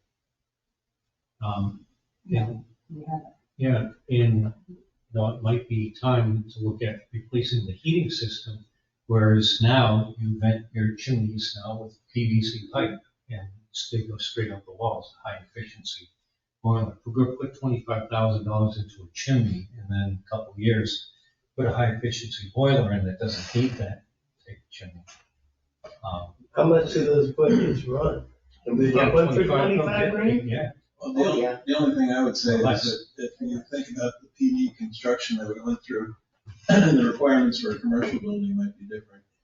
Because as you know, you've seen what we have over in the other building. And I don't believe there's any PVC used in the venting of those. Well, But do these some buildings research. that have been in, they do. And that was different because that was air exchangers and forced hot air. When you're going with a boiler as opposed to a furnace, it's a different thing. It might be, something to look into that, but the 25 grand might turn out that, that would include it. Because they can use much smaller liners and a lot more efficient. It's another thing to look into, but. Throw some money into it. You got timing issues. Yeah. We're right up against it. Yeah, but I can, Gail's been really good about getting these quotes, so I can ask her tomorrow if she can do it. The guy over in Northfield, he works for a commercial outfit, plus he has his own business. He's the one that did the senior center. The challenge is we're running into the Christmas season, and it's a good idea. I'm not saying it's a bad idea, but we may not have information for you to encumber anything for. Just keep that in mind, because I don't know that we'll have any information to be able to sign any kind of contract before the end of the year. So that's, and again, I'm just saying that, I'm not suggesting you still don't look at it. But it's hard to get, it's really hard to get people to respond to giving us quotes, it's just especially this time of year. So. I think if you call him, he would. He's a commercial guy. I don't know who it is. Um, You'll have to give me the information, I don't know who it I is. will write it But I'll down. have to get 3 quotes, so. Get as many as you get responses, and then we can decide Call him. based on what kind of responses we get. Because if you can do it for 25,000 and it includes venting, we got a new boiler. The three that we got, quotes for the chimney were fire type crown chimney and nitrogen chimney crown. How about, what's this name, Dunlop? They do big line chimneys. Well, but you're talking about something different, I don't, we Boiler. don't need, yeah, you're talking about a boiler, we don't need another quote on. I mean, we got the quotes we need for lining Chimney. the chimney, and it's, I mean, it's because of the construction of it, it's very old. It's, you know, it needs to be done if we're gonna continue using the chimney, but to your point, if we're not, if we're just gonna go with the boiler and shut the chimney down, that's a different story, so. I do know that this man does commercial, well, he did the senior center, You'll have to send them. so I'll send it to you. Okay, so, we'll do that, see if we get anything, before, the next meeting. The other item is the roof. And we have 2 quotes, we're still waiting to hear back from one of the contractors. With the new roof, the first company we got a quote for was to do immediate repair of the patch holes and repairs. That was $3,000. If you remember, the board said go back and get 2 more quotes.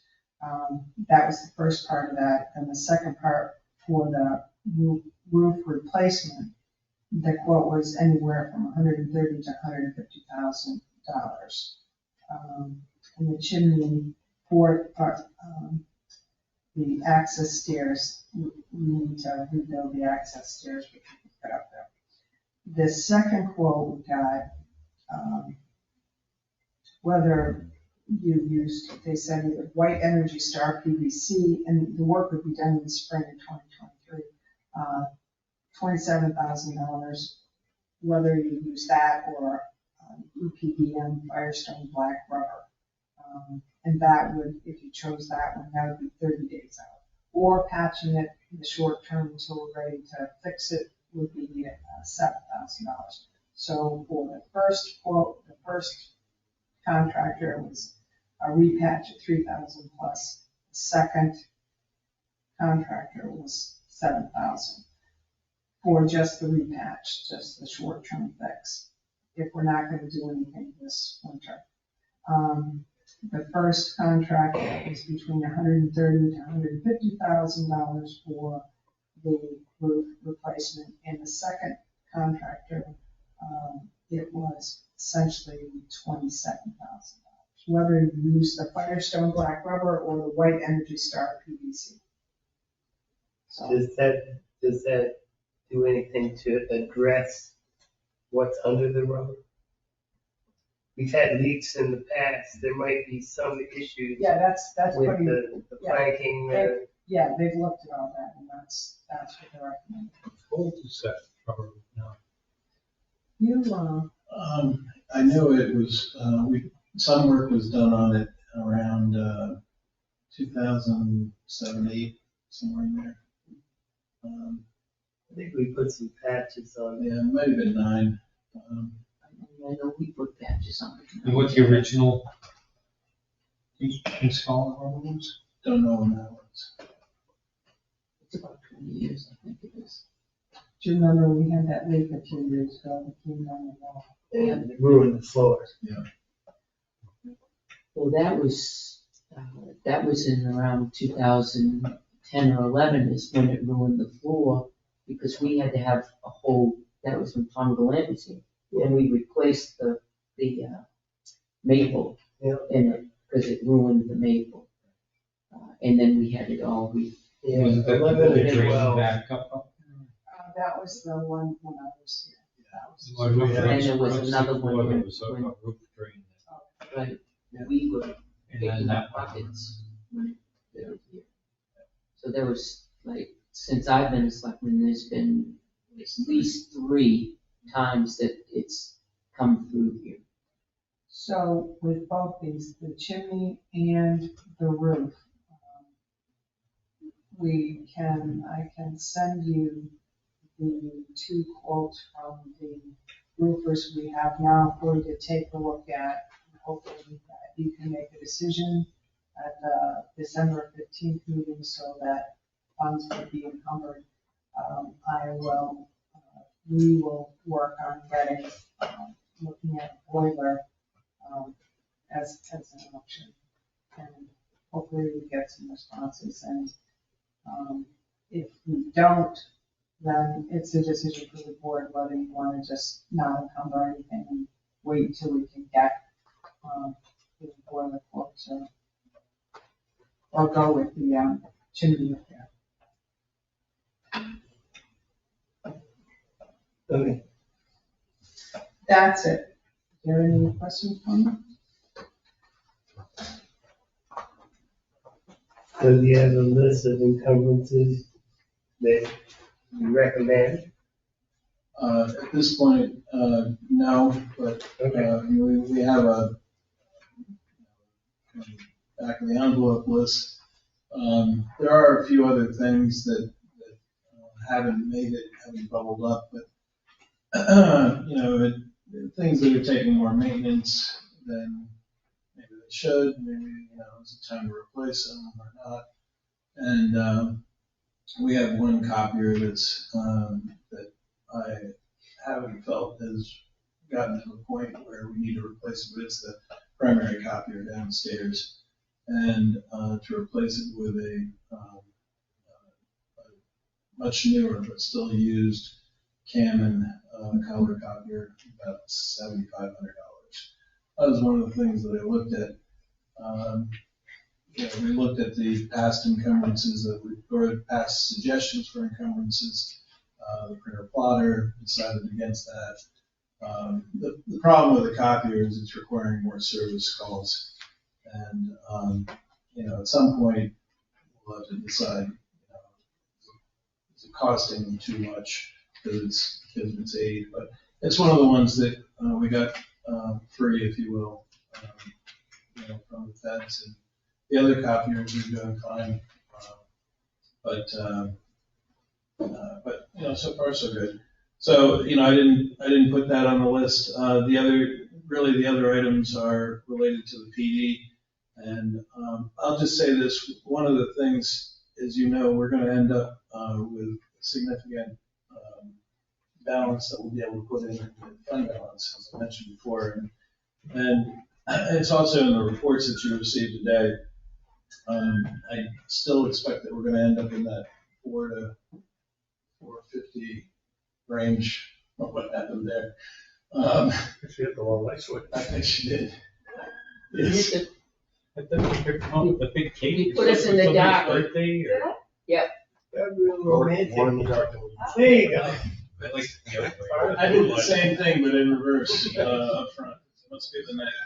But in any case, what I was going to say is that they have been the ones to suffer the lack of resources this year. They've been the ones that really, were required to do overtime, mandatory overtime. They were covering shifts that were difficult for them personally to do because the service required it. And so that's why I was going to say that if I see a copier here is not as important in my view as something like the sights and the holsters for the PD. They're the reason why we have this money left over at the end of the year, and I think he makes a very good argument for the reason why to have these things. Plus, also, aside from the fact that it's just so much more accurate, they'll use less ammunition when they go to the range. They'll qualify quicker. Won't have to spend as much time because you have to hit so many each time you go to qualify. But in any event, that's the only thing I'd say there. And the IMC mobile, which, if you think in terms of former chief who had pointed out when I asked the question, what are we missing that we should have? And that was the one thing that she had brought up and was very surprised that we didn't have. But keep in mind that we have a hybrid of that, if you will. The cruisers communicate not with us, but with Belknap County. So in a sense, we have some of the capability, but we don't have the benefit of the tie-in to our system that would allow for the productivity of the officers and the cruisers. I understand that there's going to be a expanded call center over at the State School property. It was announced by Senator Lang. It's still a little ways away, but it's more like a regional dispatch command thing. What does that mean? I don't know necessarily, but I was hoping maybe you had heard about this, and how does that affect us, if at all? Good question for the chief. I had not heard anything about it. I'll definitely bring it up. I think, I believe it's for fire dispatch, not for sheriff. I think, Well, there you go. I because it's couldn't get it wrong. it's part of the state school property. That's correct. And the Got it state right here. What does it say? It's Lakes Region Mutual Fire Aid and 911 Center and State School property. This was from, he quoted the union leader. New 911 hub is in the works. State will use $13 million in ARPA grants to build a new 911 call center in Laconia. But it doesn't say anything about it, just fire. It says 911 calls. 911 calls. It says Lakes Region Mutual Fire Aid and 911 calls. Yeah, that's the facility that's on the state school now. Yeah, they just, now they need to have a new building because the state school properties being, I think it's in the process of being sold. Yeah, I heard it. So it really doesn't change. Okay, it's the same thing. It's just that it's a building. So hopefully that answered your question before that, but in any case, that would be my take on the two items from the PD. So you're looking at less than, or right around maybe $24,000, $25,000 between those two items, including installation and as you might recall, the maintenance is already in the IT budget for the year. The other thing that I'm a little worried about, and I may have to come back and ask for more money to be put in the IT budget, is just regarding some of the licensing, the requirements that we're needing to meet in every aspect of the PD and town are pretty high, particularly at the PD. And we have, give you an example, one of the products that we use, it's a layer of our security protection.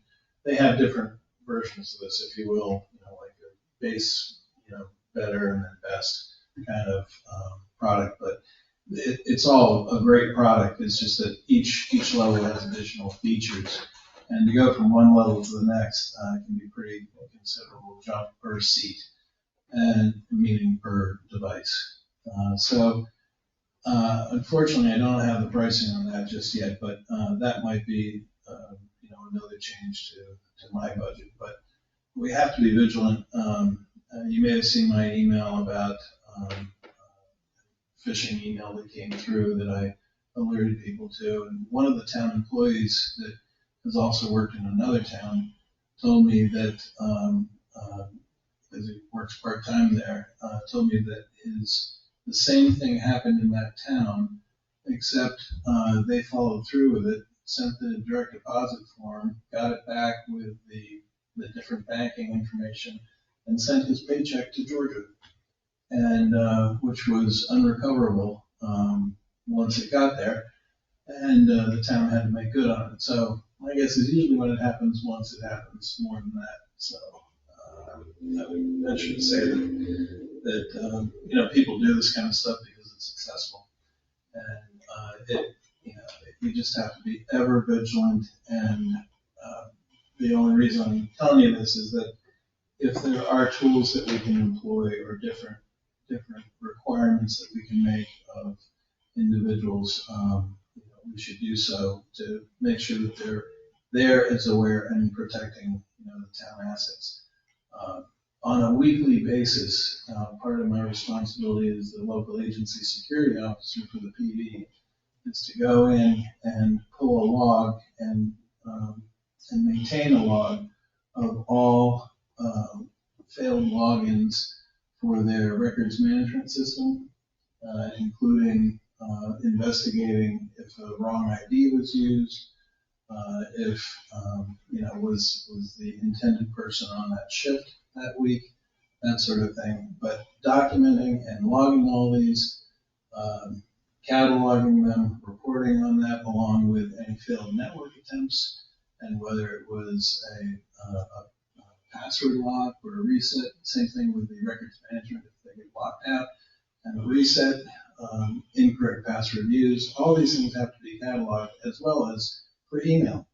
So at the PD, each week I have to pull these logs, and I find it hard to believe that every police agency is doing this, but this is what the FBI requires for access to CJIS information. So I'm trying to find a better way of doing things. There's some software that would make the network environment a little easier to pull because it's very manual to pull some of the logs out of Windows servers without some type of tool. But in any case, that's the kind of stuff that it's the nitty gritty that I wouldn't normally tell you about, but that is required to protect us. Because if there are suspicious logins, the FBI wants you to look and see, well, who was that? Were they working that shift? Did they use the user ID? And one of the things that we have as a benefit is that we're very strict on our remote access to the police department. So I won't go into the details of it, but it's really shut down, and we're very careful about how someone can connect. And we're also very careful. You may recall in the building of the PD, the networks are separate. So the data network is separate from the surveillance network, is separate from the phone network. So that there have been instances where a telephone system, someone could hack into a voice over IP phone system with a computer and get to a data network. There's no physical way that could happen at our facility. So there's just so many layers of things that I struggle with, but I do think that we're going to be at that point where we're going to have to spend more money in licensing and tools, unfortunately. So, but anyway. And this, just a functional thing, is in-house, as you talk about the email scams, the phishing scams, et cetera, how much education, how much are we doing, how much are we doing with our employees and in all departments in terms of educating them? So at the PD, I speak to people one-on-one when they start, and I sit down with them in terms of particularly how they would get locked out, what they have to, how they have to go through the process. They get a whole laundry list of their initial logins and credentials, and it has to be set up. So that's my opportunity with them. Outside of that, I really haven't conducted anything in some time over there. And unfortunately, with the town hall staff or other people that have town credentials outside of this building, it's really just via email, sort of alerting people to issues. And so probably more could be done there, but it's just time. Yeah, absolutely. Mm-hmm.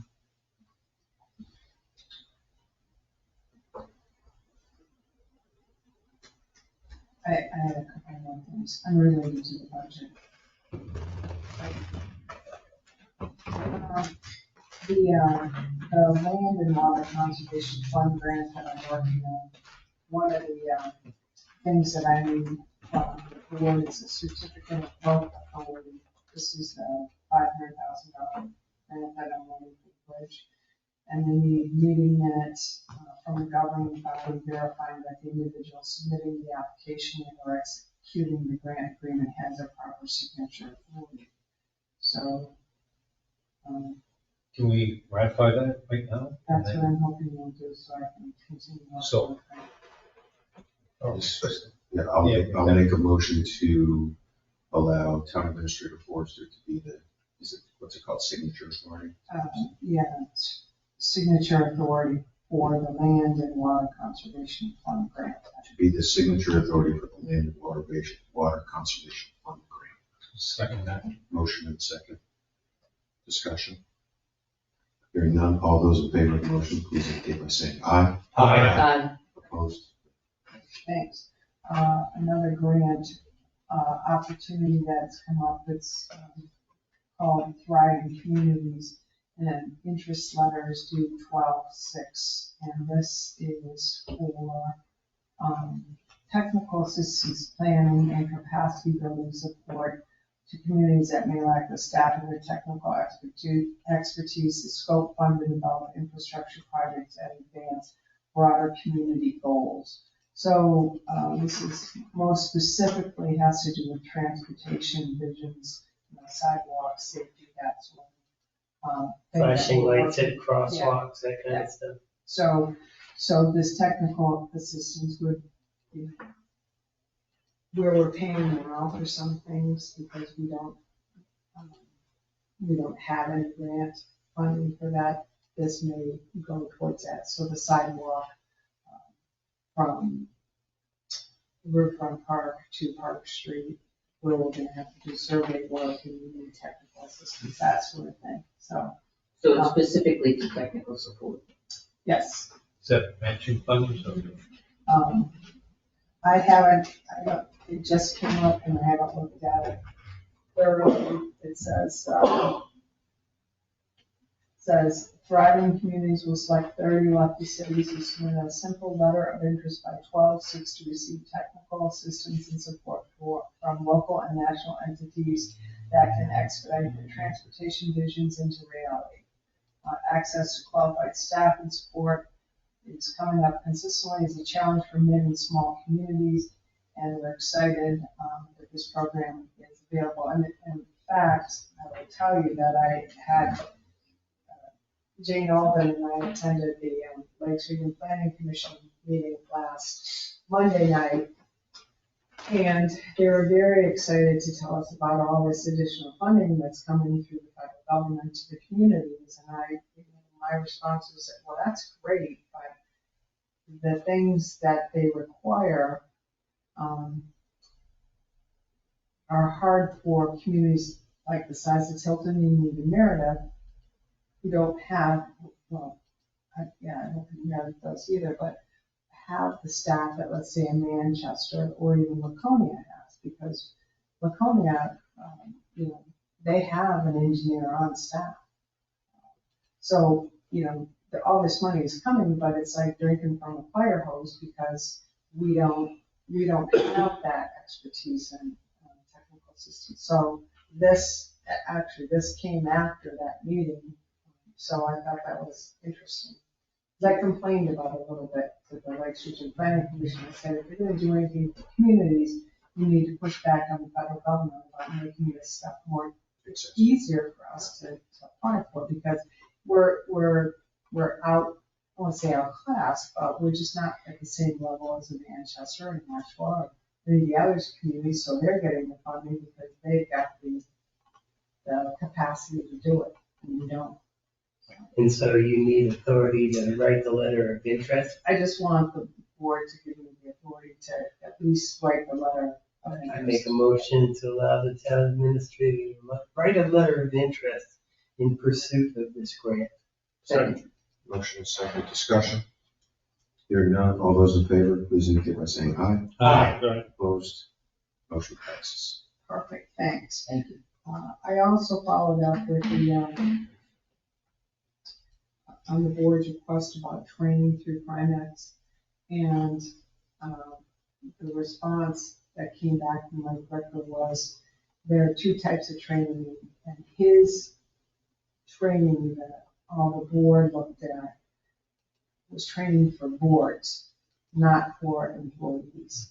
So he came back and said, well, what is it that you want? Do you want training for boards, or do you want training for employees? So I bring that back to what is he specifically looking for? Because if it's for employees, he wouldn't do that training, it would be somebody else, and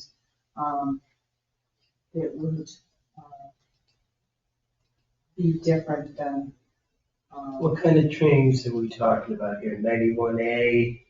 I think it's more about civility for the employee, civility in the workplace, managing anger, that sort of thing.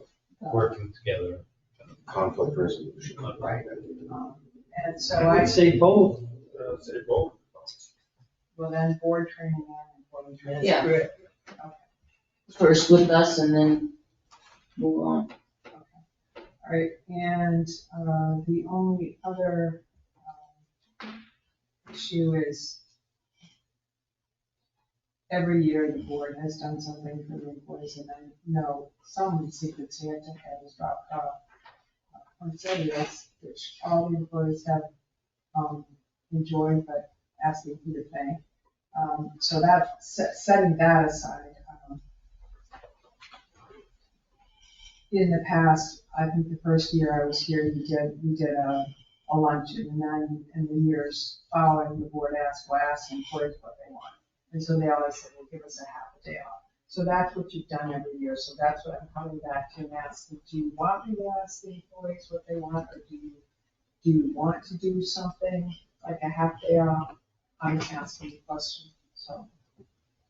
Yeah, I think in the last few years with the COVID and all that stuff going on, it's different. All the years that we had everybody come up here and we had a little lunch, it was great. You know, people from the police or whatever. And it's something that brings us all together. And you know, I prefer having a potluck or something. Or so maybe you could talk to somebody at Onions to supply the food. I've thought that out. Yeah. I think it's cheaper to give them half a day off, quite frankly, because they're gonna be here and we're gonna be paying. Plus, we're gonna be providing food and we have to clean it up. And everything you said is true, John. And I don't know what the difference in price, well, we're gonna be paying them either way. If we pay them to come here, they're gonna be here, but if we pay them to do whatever they want, they can go Christmas shopping, or, you know, some of these guys really need time to do this in secret. That would be me.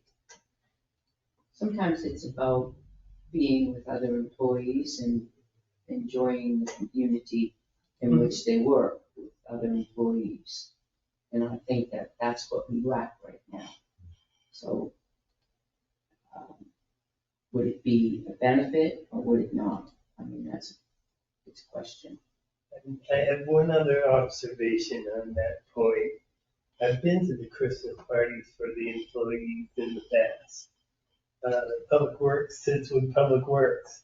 Police Department sits with the Police Department. Town Hall sits as Town Hall. You bond with the people you work with. And I do believe it's a good environment.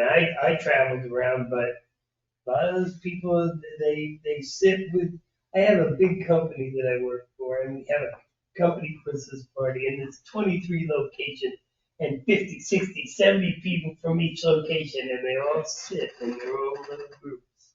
And almost nobody goes around and introduces themselves, and it's still a benefit, and it's a good time, for sure.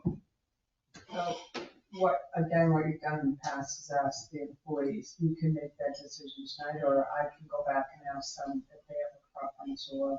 Didn't we do a gift card last year to a restaurant or something? What did we do last year? Last year was half day off. I think the year before, we did a gift card. I think, right? Because you couldn't go The year before, Yeah, because yeah, I stay remember because I got. Yeah.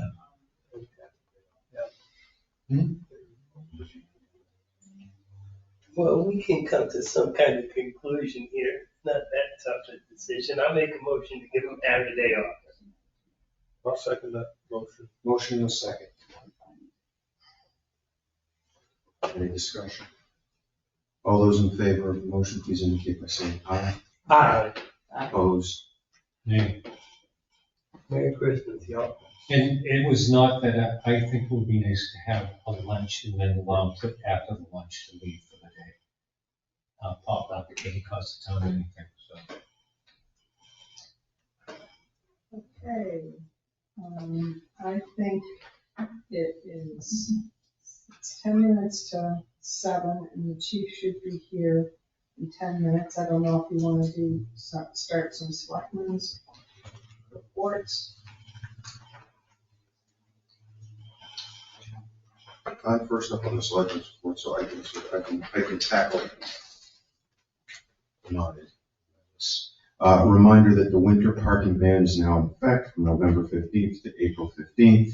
From 10 p.m. to 6 a.m., no parking on any streets. Vehicles will be towed at the owner's expense. For the board, it's time that we start thinking about the town report, considering suggestions for, for the dedication of the town report, Citizen of the Year, the Community Service Award, and if I recall, Selectman Scanlon, I thought, had a brilliant idea, which was a Junior Community Service Award that we had mentioned. And it's, if the Selectmen concur, and Selectman Scanlon is up for it, I'd love to have John draft and sort of hash out the criteria for what that award would look like. I'm good. Yeah, I'm good with that. The town report, Citizen of the Year, the Citizen of the Year is for the home, Old Home Day. OHD. We don't select that until Okay. June. We dedicate the town report to individual Individual, or a right. couple or But that's whatever. not the Citizen of the Year. And we have in memoriam section memoriam, as well. There are 2 for the town. Yeah, In Dedicated memoriam memoriam. and the town report. we dedicate the town report to somebody. Oh, right, okay, Right, so and it's then- not Citizen of the Year. No, No. that's, Okay. that's, So it's the Old dedication. Home Day. It's a That's under dedication. that's it, right, Citizen of the Year is Old Home Day. Okay, so dedication in memoriam, Community Service Award, and then Junior Community Service Award, if Mr. Scanlon is so inclined. Pick somebody this year, but he's announced it. We can draft with the criteria. So, I like the idea of the junior one. But in memoriam, I'd like to make a motion that we go along with your suggestion in the email. I agree with them. Second. What do you do? Aye. As long as you copy Jeannie on that. I did. Okay. Yes, I made sure. So she knows who we're talking about. Absolutely. Yeah, hold on, Mr. Pilot, this week. What time did you send that? Oh, there we go, sorry. 2 a.m. So, that was all like the light. Yep, I agree. So all those in favor of the motion to do the in memoriam dedication, please indicate by saying aye. Aye. Opposed? Motion passes. So, in terms of the Junior Community Service Award, I wonder, whatever the criterion may be, is if we farm that out to both middle school and high school, and their guidance counselors to maybe sort of nominate some of the people. It's just a thought. So, They'd have to, because they deal with all 3 schools, it would have to be very. no, yeah, that's what we would have to say, is that, Yeah. do they specifically have a student who's Tilton? I know the Rotary does something, and they do a lot with the schools. I was trying to think of more younger people, up to like 25 years old. Oh, okay. So that you have a lot of people that start getting involved in civics, Good. or being on committees and boards, or show up at them. Well, write it out, Joe. Encourage that. Well, I'm asking around. Yeah. Feel like. Yeah. Yeah, no, Yeah. that's, yeah. I mean, That's right. younger, that's even up to 30, 40. In my eyes. Those are babies But in again, my oh, eyes. what's the camera on? You get to the mic. We're not doing catch a rising star. What are other people's thoughts on, Those are you babies. know, on cutoff age? I was 25. I like that sort of. Yeah. Up 25 and stuff, 25. I think that would be really good. I think that's, yeah, I think that's good. I think that's good, because we do have a lot in Tilton. With no Just body. step up to the plate for No, all of us. I don't We think can, there's any floor on. Yes. Yeah, I don't. get some new ideas and people. Yeah. And encourage them. And are we going to offer some type of gift or, you know, and things Well- like that? Everybody can think about that. Be like one of the plaques that we. But I think, if I heard you right, I think that's what Scout's saying, is maybe you come up with a draft and. Yeah. Since it was your idea. Yeah. And see what, you know, get their buy-in. I think that's a great idea. I think an email draft and then we can come back to discussion. Okay. If anybody has any thoughts or suggestions, put in there and over. Start us off and then we'll just. We'll add, of course, we're not short of suggestions. This group? No, And Jeannie had mentioned it before, but I just wanted to double check that we had taught, that she had mentioned the idea about that open house on the 22nd, the Selectmen's open house, because I know that we've talked about it before, and sort of those meet and greet things. You know, and we would be looking at just from 5 to 6:30 for some cookies and hot chocolate, just a meet and greet. So we all. I'm totally on board with that. Advertise it everywhere, the website, post the boards, every place. On the side of your truck. On the side of my truck, not while I'm watching, but Tilton School to get some of that. Oh, that's, I'll see what. Might You be gotta remember- spiked by then. Well, no, yes. I hate to make you all jealous, we'll have been on vacation for 6 days by then, Oh, so. yeah, you won't make me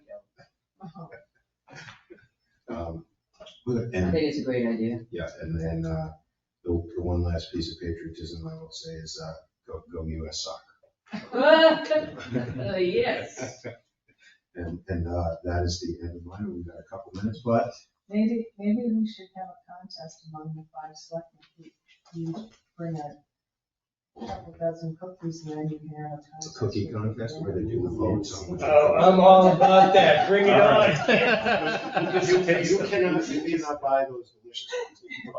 The mask is yours. I am a professional, they have to be homemade. I'll be a judge. I remember. Doesn't that disqualify you, Joe? No. Those are coconut cookies, a little bit of saltiness. They were those were, like, you're not allowed to buy those in baskets. I can't think which ones are Yeah, there. it was, you did bring them, they were unbelievable, so. Think about those. So- Now, if you I say like grape that. nut pudding, I'm in, but cookies, I don't know. I like that. Cookie contest, and people could sort of cast a vote. I have to work up till the 23rd. If you heard, the chief volunteered to be the judge, which is not really a smart thing to do. Of the cookies, outstanding. Yeah, Before or after it's- those Cookies before Christmas? When do you have to do your next PT? I'm already down. Yeah, there we go. That's why I offered. Chief Gilman. Mr. Chairman, Yes, sir. since the chief is here, part of my selectmen's report was a question, and since the chief is here, I believe it falls under his purview. Go right ahead, Mr. Gilman, I guess. So I would like to know if a sidewalk is considered part of the street for the overnight parking ban in the town of Tilton. Well, Tilton is a little different than a lot of other towns with the sidewalk. I think just because some of our roads, side roads are really narrow. I think Jeannie and I had done this a couple years ago. And kind of marked the sidewalk, because usually you have a raised sidewalk, curb. And for some reason in our area, so I think I know what you're talking about, and I have seen it going out think it's education, but you're right. Technically, a sidewalk is not part of the road, and not part of the road at any time. Again, it's not distinguished in our town. It's just different. Let's say that. It's a white line with now the Running man. the running man, the pedestrian. I just don't think, they do that in colleges and other areas. I just don't think that people are kind of getting it. We have to do is educate them about it, obviously running in the mornings, educating, putting things on their windshields and, I hate to say it, but. I speak particularly of Prospect Street. Yes. And- Yes. Because they park on the sidewalk, and I leave for work at 5:15 in the morning, and they're parked on the sidewalk. Yeah, because we had those areas are obviously, they're Prospect, Chestnut, Cedar, and then, South High Street, yeah. It's a bone of contention for me because my tires one day were 2 inches onto the road, and they woke me up at 4 in the morning to tell me to move my car because they were immediately going to be plowing the road, and they didn't come for 4 hours. See that. So I just had asked that. So. No, thank you. I'm gonna take a note on that and, I'll address that. Thank you, Mr. Chair, for allowing me to jump on Last time, it. This year. last time you could jump the line. I have more, but I'll save it for. Chief Gilman, welcome. We're here to cover your budget. All right. First time. First time, yep, so, bear with me, I guess you could say. It's the same. Say that, you all know that. Butter them up or something? No, I mean, a lot of numbers, and there's a lot of things that not my area, and very, very good at what he does, so let's just say that. So obviously, we'll start off, I think everybody has it, you can kind of see, right off the bat, what sticks out is, our wages, officer wages. We had a significant decrease in that this year, we all know why. So, but then you can see just below that is the overtime budget, which is almost double. But going into 2023, we're leaving it as it is as overtime. And right now, we have the officers, where we're down 3 positions. We have a lieutenant position open, a detective, and a patrol. Patrol, hopefully we'll cover that soon, and those other positions as we go. So hopefully by, springtime, I would say we should be close up to full staff. And then that will also help with the overtime and getting that kind of back the other way.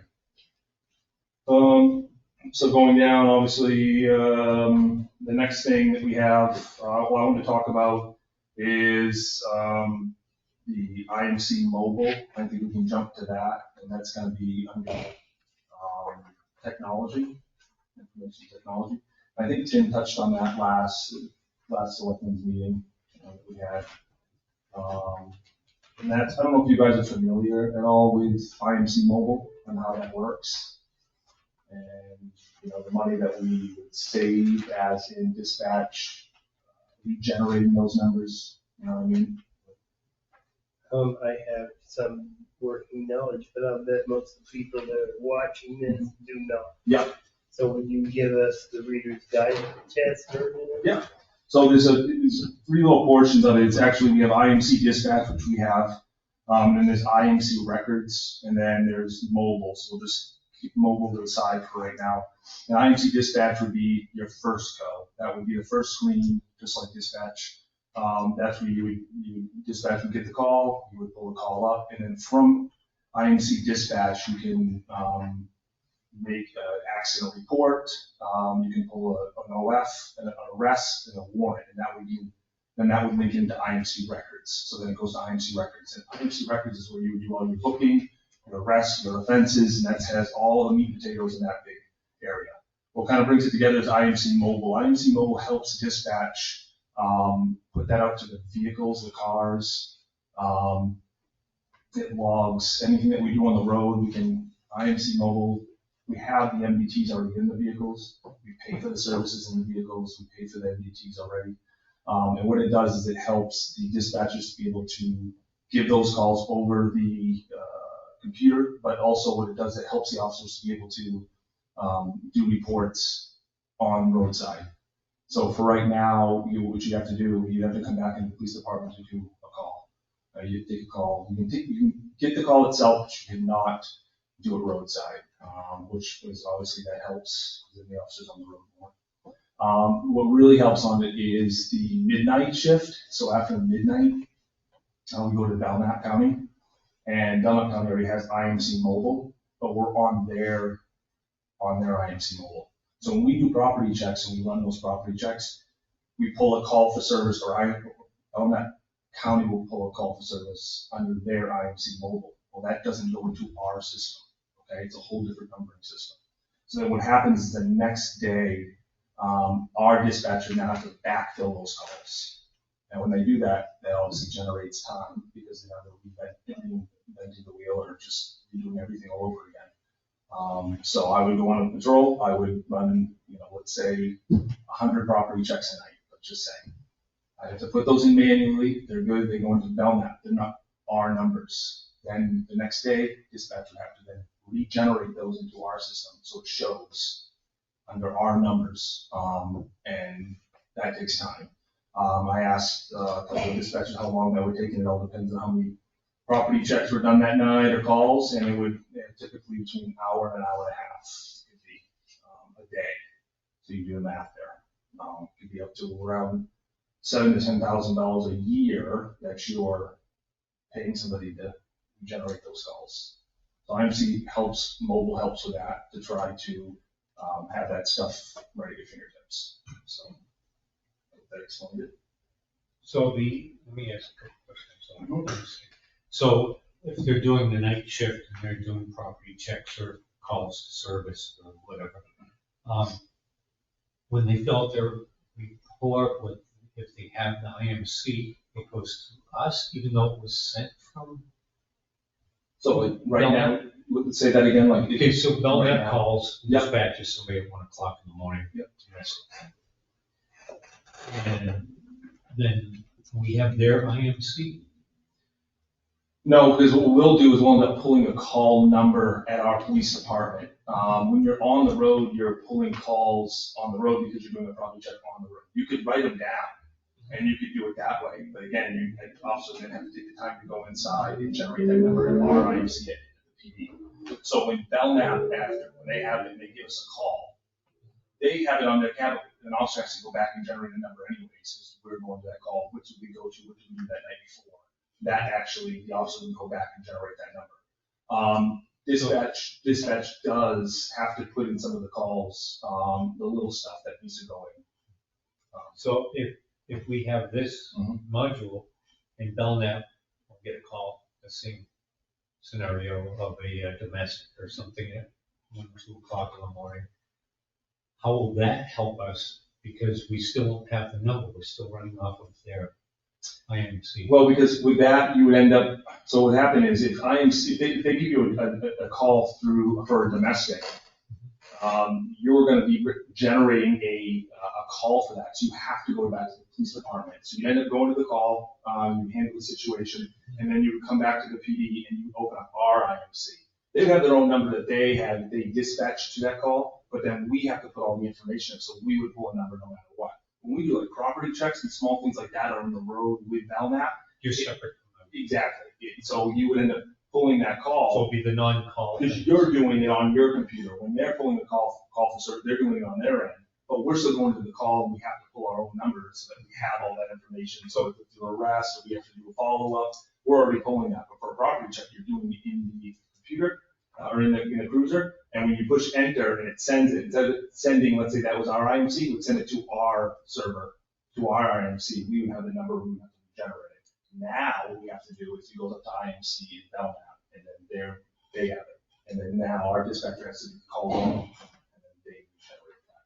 So if we, somebody pulls somebody over for DWI and arrests them at 3 o'clock in the morning, we we would still be going through the LNAP? No, just for the initial, like, for a traffic stop, but we would then go back to the station, because let's say we arrested them, we'd have to pull up IMC, we would generate our number, and we would go right from there. So the only difference really would be in the, up till midnight, while we have our dispatch on. Yep, up to midnight, yep, Clear, or any, like, property checks. property checks, but also again, Self-generated. but again, it would help for the officer to be able to do any reports. Like right now, well, we're low people, and we're down. You're thinking, if there's, let's say 15 calls coming a day, and you have 3 people working typically, you divide that up, you break that up, that's 5 calls each person. Now we're running 1, so now that's 15 calls for 1 person, and then so repeat the next day. You're not able to have a lot of time to go on the road and do that. Time is limited. So for you to be able to have IMC mobile and pull off to the side of the mobile station, run radar while you're typing that report, and be able to do that at the same time. And then let's say it's a busy day and you have 4, 5, 6 people, we have a parade going on, and you have a bunch of cars or units out, and you don't want to clog up the radio. You can see where everybody is on this CAD when you're in IMC mobile. So after midnight, when you're on with Belknap, you can see everybody in the county. And so I can just jump in my car and I can see Belmont in red is at a domestic or something like that. You can see where they're at. That's good for our officers. If they are somewhere, they missed a call, they're just getting on duty, instead of calling dispatch up front and maybe tying them up and asking, hey, where are they? And you can look on the CAD and actually see which call they're at. If you don't have to keep coming over the radio and clogging up the radio, as we call it, to ask, what's the street again, or where's the other officer? It's all right there on your computer that we already paid for the service with MDTs. So. Yeah. How much money are we talking about, Chief? So the quote, right, Tim, was, I think it was 11,205 is what they quoted us.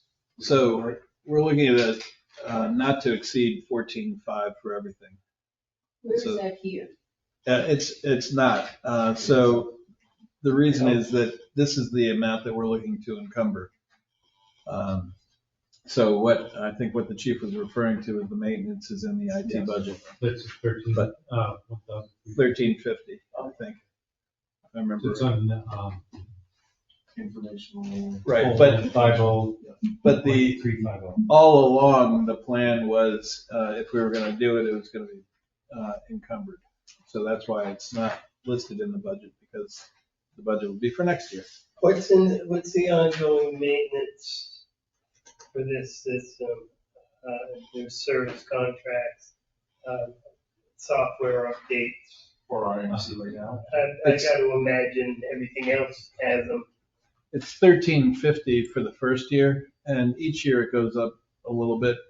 But right now we pay, we pay Central Square, which is the company that handles the records management. Let's see, we're paying them $10,442 a year, but that's for all the different components that we run within the records management system. It's not just. We're not going to need them. Oh, no, this is in We're addition. going So to in need other them words, anyway. so rather than 10,400 next year, if the price stayed the same, it's 10,400 plus the 1350 from that point forward. So, 13,000, then 13,200, 13,400, 13,600. 14.5, you say, is the top end? That not to exceed 14.5 would include the licensing, the installation, and then I have in the budget, I already have the maintenance.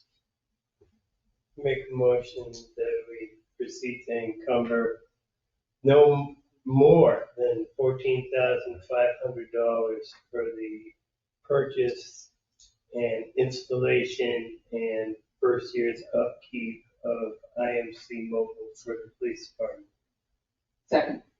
Motion and a second discussion. Yeah, you said the first year's upkeep, I thought that was a separate already. in the That's budget. separate, and that's already in the budget.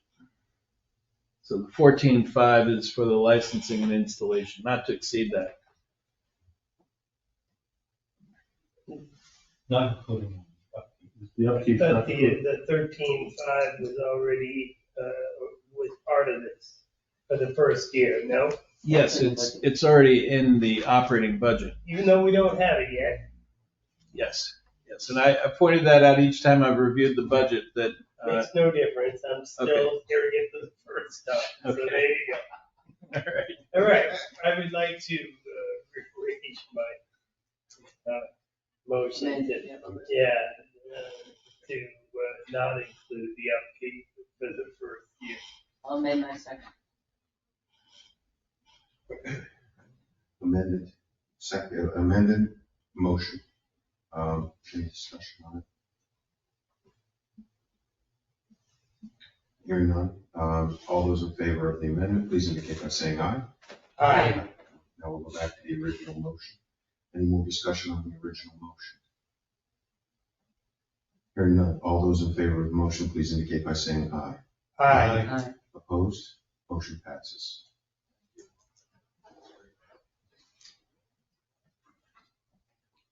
Chief, question on the weapons expense line. I'm guessing that the increase is significantly affected by the request for the red dot uppers and holster. Yes, that's correct. Okay. Yeah, that's the red dot system. For anybody that doesn't really know that system, we have them with our rifles. There's probably nobody now that does not have it on their rifle. The red dot system, it's not a magnifier or anything like that. You can add that, but really what it is just, instead of firing those iron sights, that rear front, the dot's there. You can keep both eyes open.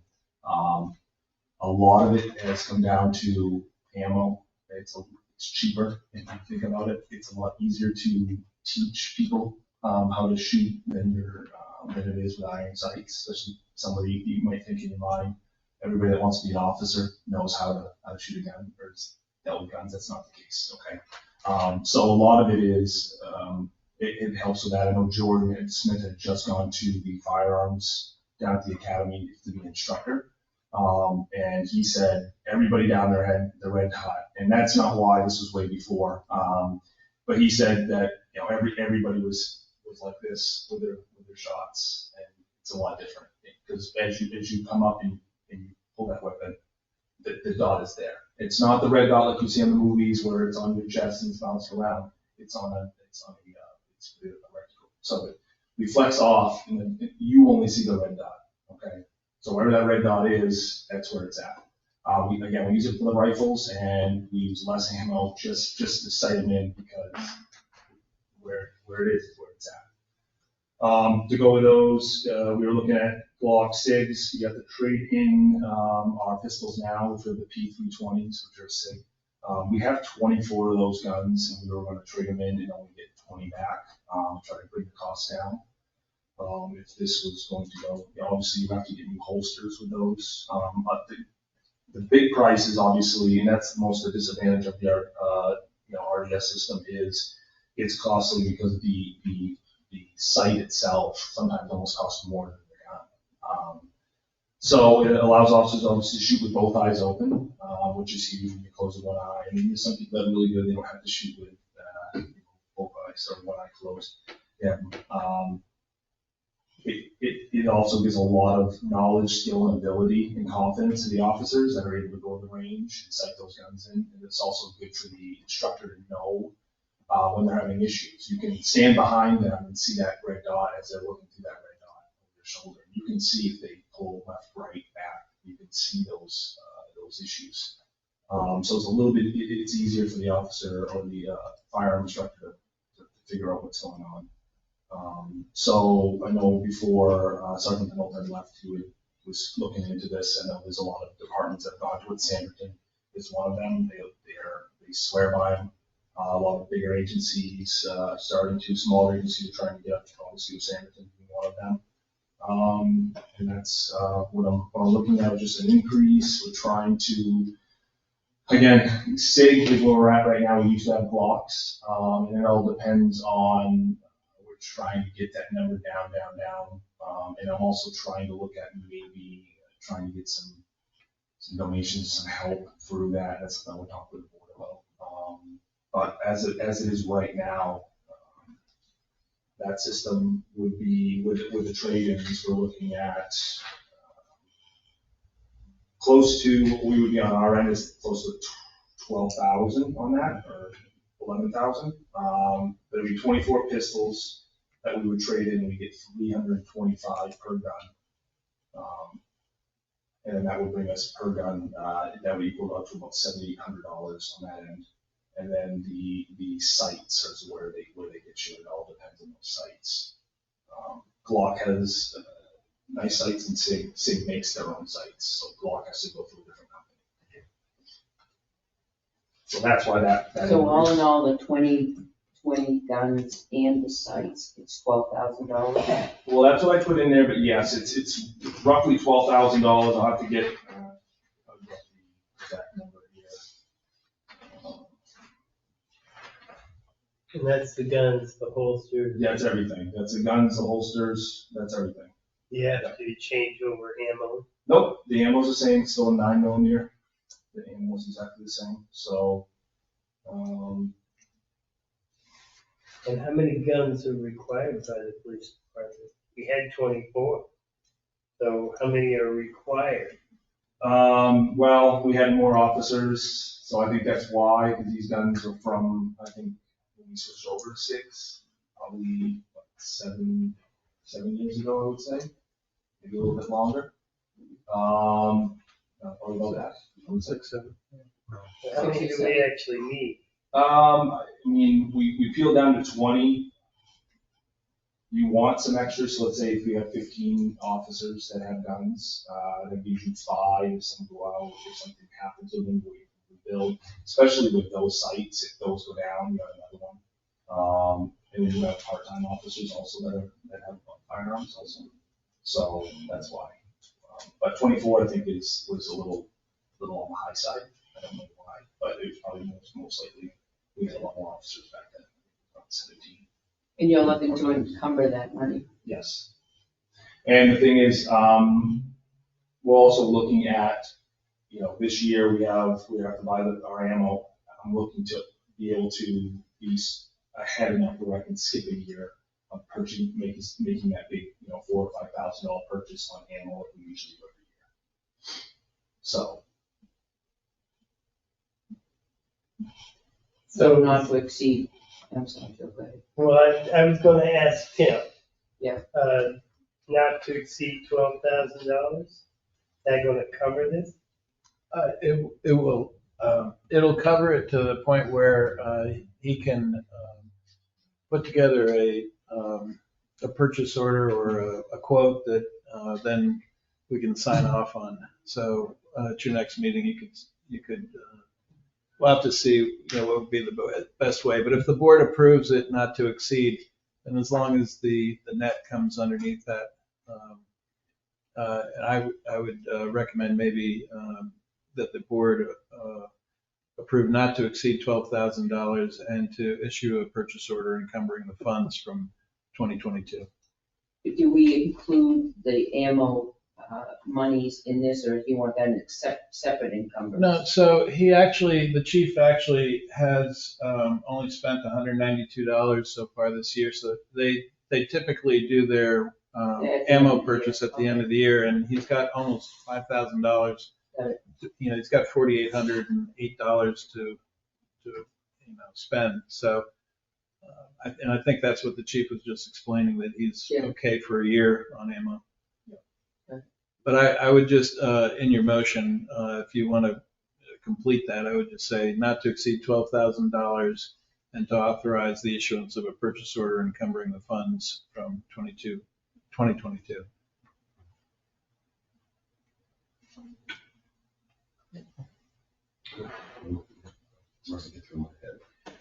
I make a motion to encumber the $12,000 for the purchase of handguns and sights that are not to exceed $12,000 and Issue a purchase order encumbering those funds. issue a purchase order encumbering those funds. Authorize issuing. Authorize issuing a purchase order encumbering those funds. I'll second it. Motion second, discussion. I didn't hear anything about holsters in the motion. That includes the holsters in that part, okay. Discussion. I have to ask, what's gonna come next year?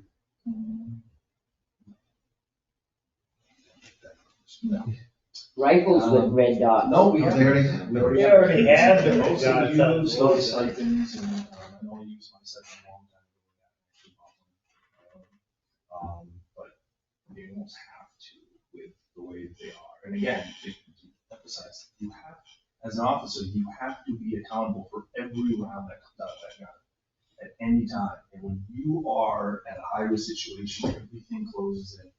You're stressed, the RP, everything slows down. But you gotta remember, you go to a school, you go to a business, and there is an active shooting, or you're on a roadside, and so rifles reach out very long distance. You really want to have the dots. When you're talking about a pistol, I can bring stats. How many rounds are shot that are just everywhere? And every round has to count, because obviously that round goes somewhere else and hurt somebody, kill somebody, God forbid. So that's what's really, that's kind of like what hits home, because it's not just you're just shooting paper. Most of the time when it counts, you're not shooting paper. So. No, I get that, but we're adding on technology, but there's an additional cost every year for that technology. That technology cost is gonna go up, and we're gonna be asking the taxpayers to pay for that. And, it's gonna get tough here. Yep. Pretty soon, and I was asking them, okay, now what else are we gonna be adding? Mhm. And now, okay, we added a gun, guns come with holsters. It's just, No, and I understand, and the two things that I brought, there was reasons for them. The guns for the sites is to hopefully less ammo that it's going to be for us to spend when we go to the range, instead of us trying to qualify people and new recruits and new people every year. You can cut that back by having that system. You can get on target and shoot. Same with the IMC. The reason why I brought that forward is because it's a lot of time wasted that you're in the police department when you're supposed to be on the road doing things. But it's because we have no other system to do that. You have to go in and do the reports. well, I had no problem with the IFC, but now, okay, so if I'm aiming at someone this close versus this close, it's like a grenade, and you're still gonna damage them. And that's, just asking the question. I have a story to relate concerning that sort of. I was involved several years ago. There was a active shooter drill over at the high school. I was lucky enough to get to play the bad guy. You sure that wasn't the outlet mall where you were the shooter? That was a different thing. Okay. This one was in the school. I had a bomb at the outlet mall. But first I was with the officers. A bomb or a bomb? No, not with the officers. There was no bomb. It wasn't that cool. And when it was going on, even though, I'm shooting and they're shooting and the officers are shooting, Sonny was the only one that he was like quick draw McGraw, man. Bam, bam, bam, and he hit the guy every time. Everybody else is spraying the area with bullets. So there's got to be a safety factor, especially if the children are out of the building with these red dots. That's the thing, having gone through that, I shot Officer Orton twice, but I missed him 4 times. Bullets flying everywhere. I can't imagine having to do that for a job, but I'm all about getting the technology that makes it as safe as it can be. Yeah, with the rifle, even I can even say like this last time we qualified, I was just kind of sitting up to the side watching two of the other officers shoot, because I have red dot on mine. They don't have a red dot. They've now since purchased one, and they had to qualify, and from a long range, and I have that red dot, it's there. And that dot's on there when you're doing the iron sights and you're trying, and the target is 50, 60 yards away, and you're trying to line that up. I mean, there's a block and there's your target. It's all over it. You're just hoping that it goes straight.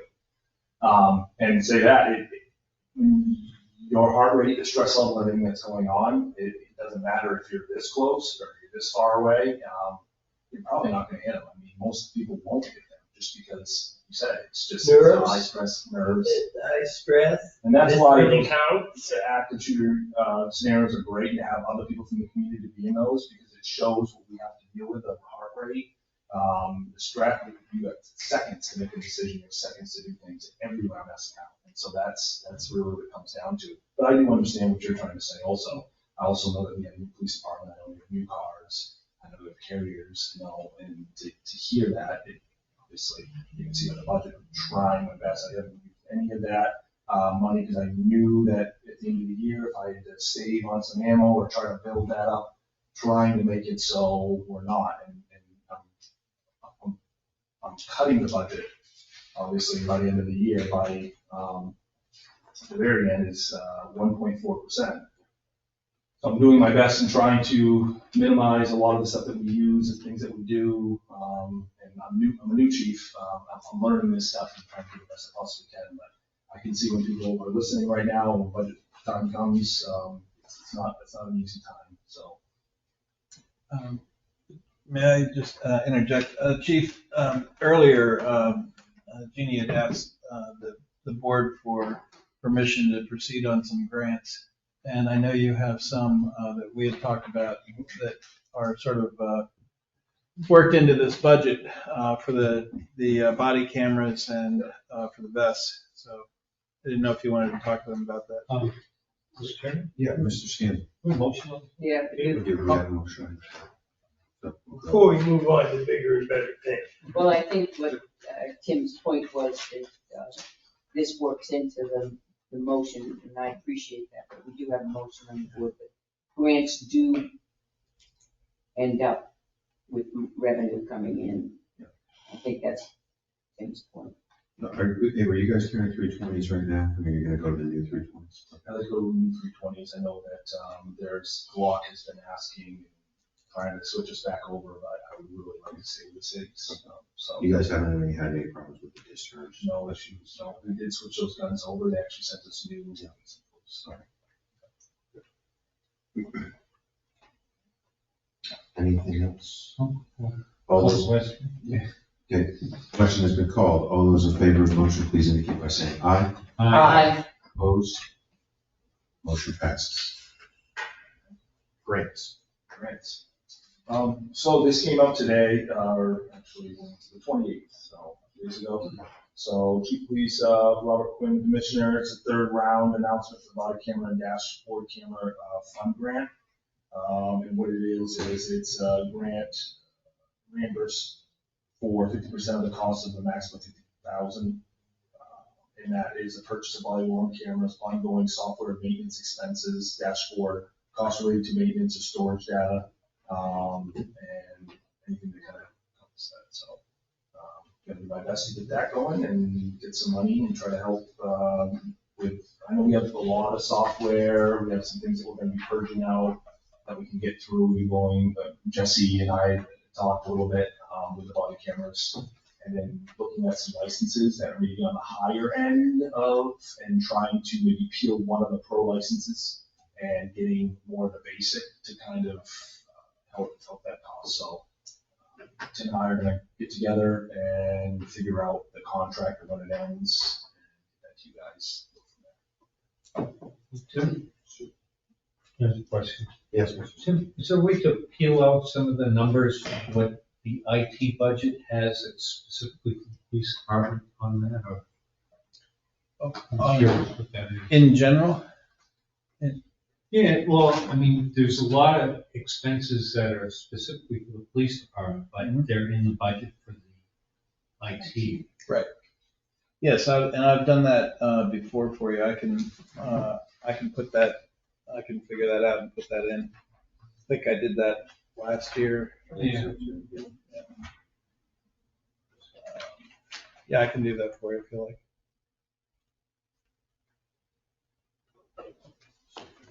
Any more questions for the chief? Yeah. So Chief, we have a parade, Yes. rain or shine, is that? No, I mean, it's not rain and shine. Right now is, I've been kind of crunching, going on a couple websites. I know EMD, there's a couple websites that I go on to for weather and things like that. And typically what I'm seeing right now, or through all of them, is around 2 o'clock, it looks like the rain stops. I know it's supposed to be like 49 degrees or 51 degrees throughout the day, but with the wind chill or, it's gonna be around like 35, 38. They're saying around like 3 o'clock and 4 o'clock, no rain. And then it's pretty much at 66% at like 2 o'clock, and then it goes down from there. So when the parade kicks off, it looks to be, they're hoping around 48 degrees, 37 he'll feel, and no rain. It all is going to depend if the wind and how cold it's really going to be. So I'm gonna watch it also tonight, tomorrow as it gets closer, because if that drops down past 32, that's when we start getting to like black ice and things like that. I don't know how quick. Hopefully with the wind, it's going to dry quickly, and that's going to make everything a little bit better. It is kind of one of those parades where we have to be cautious because it is dark. Kids are out. I know that they're not throwing candies out of the float, or but That's right. but we it's the kids, so we have to just make sure we're safe. We do get some lights like we did last year with the ME tractor for the park, after the park, and the officers and things like that. So right now, yes, it's good to go. So the select board is right now, it's for That's right. candy. Accurate candy for. I have a perfect battery operated floodlight. Oh. We'll just do You that. can't make the kids go play. No, no, we'll They'll just never see the shine candy. it in They'll the never back. see the candies. Blind them and hit them with a. Tootsie Roll right in the forehead. Yeah, there you go. Frozen. They won't know what hit them. They won't know what hit them. Frozen Tootsie Roll. No, right. wintertime it's always chocolate because it doesn't melt. There you go. That's good. So that is the deal with that. I'm hoping. As of right now, yes. What is it gonna do, arrest us all? Seriously. To keep the floats dry, I guess, so that's gonna be the, electricity and lights and water, and, We all the permits and everything. Yeah, our permits couple, a lot of months I ago. have a serious Guys, they do the Halloween and then Christmas, so the same route. Then Northfield is going to help with traffic on their side. We have Franklin just on the Deer Street side, just so we don't have to use resources there. Luckily, we have 2 officers that have FTOs. We have Jack and we have certain status. We have the other officer, so we're able to put them in the intersections. Yeah, that's it. We always stop at Riverfront to get off. Yes. Yep. And hopefully they'll keep the fireworks dry also, so. On a more somber note, is there an ongoing program for officers who may have encountered traumatic events to get help dealing with the aftermath? There are programs, I know that Chief Goldstein, CIT, stuff like that, crisis intervention team. We did send one of our officers to that training when the tragedy happened in Northfield. I was third on scene. We did go through something at the PD with that, which was great. I've never had to dealt with calls, but you just push it down. To be able to go through that program was great. It's but there are officer wellness programs. I know that Police One, which we did last year, they have an officer wellness program. It's a little more money, obviously it didn't cost, it's an app, but a lot of it is like anything else. Sometimes officers and people don't want to say what's bothering them, and this app gives you that option to be able to reach out to somebody, to talk and deal with the situation, so. I know that officers far too often end up in places where the circumstances are tragic for whatever reason. Yeah. And you were talking about tamping that down and whatever. That's a price for that at the end, that I would rather that the officers didn't have to pay. If we can get them the wherewithal to talk about it, learn coping mechanisms, whatever is involved in these training. Yeah, that's great. And I think a lot of it opened my eyes because, I mean, I'm not that old, but even when I started 16, 15 years ago, you just get on, you just move on with it. Back in the day, it's just what you did. And for me to go through that program and talk about it, that just showed the people that were there that it's okay if the chief is there. I know that there was another chief over the river that was there also, and Chief Olsen was there. And it kind of showed the younger group that it's okay. If we're okay with it, then, the chief's good with it, the lieutenant's good with it, and, the administration, everybody's kind of talking about it, get it out, then that's when you start healing. It's when nobody wants to talk about it and nobody shows up to these things, that's when you have a problem. So I think it's just getting it out there, it's The okay. guy in the wheelchair that got hit by the tractor trailer truck on East Main. Yeah. I'm glad I didn't have to walk up on that scene. I can say in many instances, we hadn't had these programs or things to be able to talk about, I can say that. When I dealt with Franklin, we shot at a couple of his officers and dealt with a couple of things like that.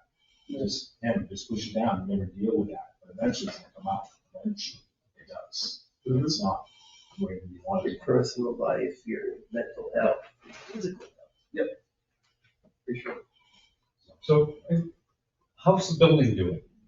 Okay, Yeah. we're at a certain time. 10:30. How long have you been in there now? A year? 2 years this February. Come on, I How can't be that long. How are things doing structurally, the cracks and the heat's working for you and Yep, all that everything. hard work? Yeah, everything's going good. We obviously had the key codes, you saw every week we report. I was messing with those, but I think we narrowed it down. Megan was just trying to figure out what was going on, what was a circuit board issue. We ended up finding out it was, let's cross the fingers, we just changed one of the control pads in the armory.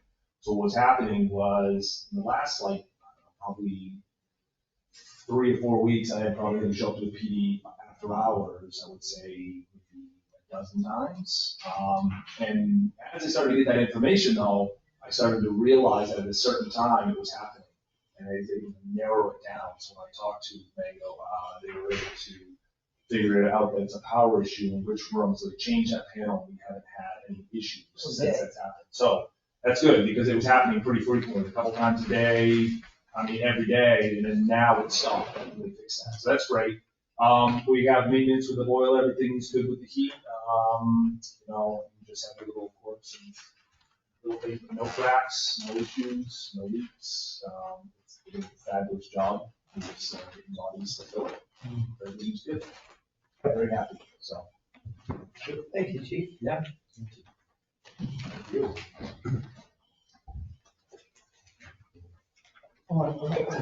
One more thing. Presently, you've got the storeyard for the tow stuff at Public Works Department.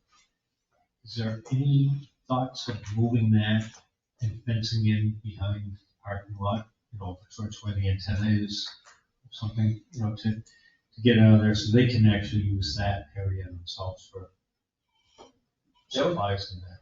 That would have to be something to look at. I don't know what ground, because I wasn't when it was built, what's underneath that area. I know it's a little retention area off to the side in the back, but right directly in the rear, there is some area that we could potentially look into. I don't see why not. Yeah, because I know sometimes the cars have been broken into up there, and security issues with that, and a lot of kind of Public Works Department. You have to put a cement. Familiar with that, and, it would be nice to have it up there as opposed to Public Works, and then they can use it for some of their. Yeah, it would help us also. Yeah. If we had to Because house if you get something. told, and then you want to search it or something like that, or you get more to search it. Yep. Now, it's right there. Yep. You have it available to you, and. Yeah. Because, people stealing stuff out of the cars. Yeah, that's not something that we want, and we've had vehicles, I guess that's enough.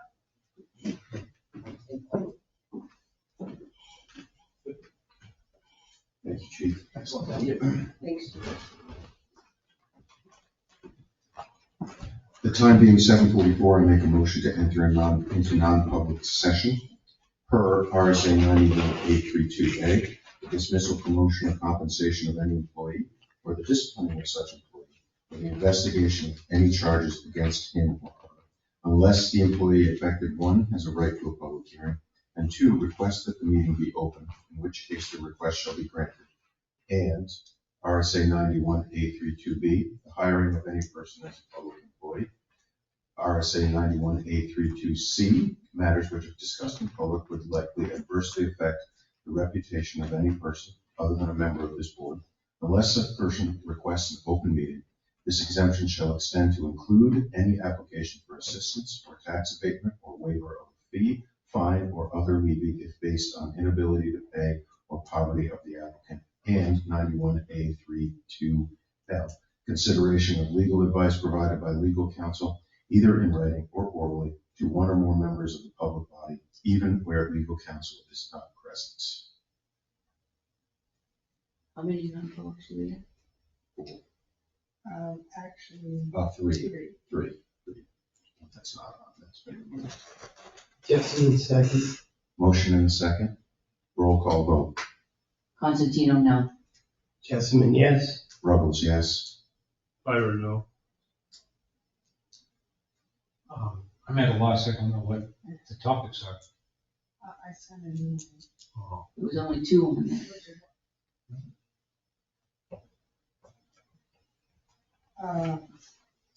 So the hiring issue is off the table for tonight. And the other two are minor, just to follow up on.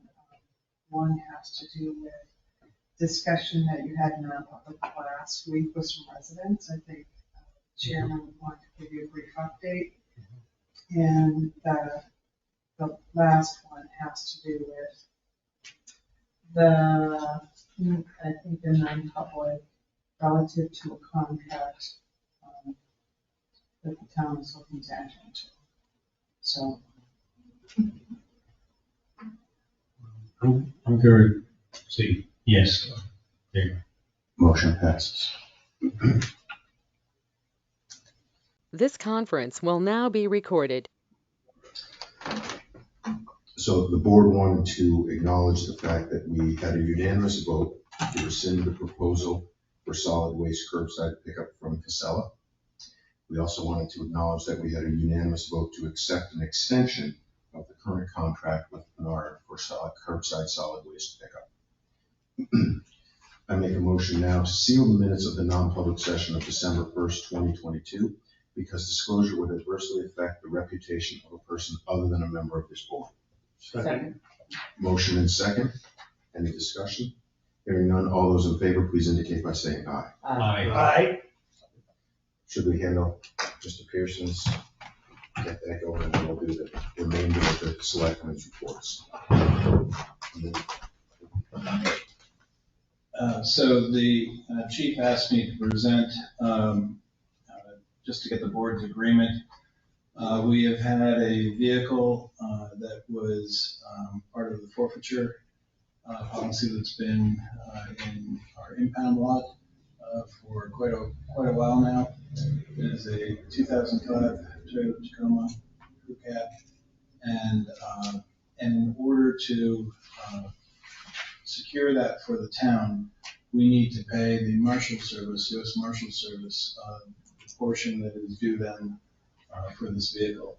So all the forfeitures are generally divvied a certain percentage, but generally when we receive monies, that's already done before you see it. But considering we have the asset, we need to pay the Marshal Service, and the amount is $2,030. And I can put that in our next manifest, and it is time sensitive. There was a 30-day window by which we have to act on What this. is that thing booked for? 2005. It'll be more than that. More than, Yeah. Well, how much you Depends got? on what kind of shape it's in. According to the chief, there's been personnel that have made sure that it is, started regularly and not rusting out, so.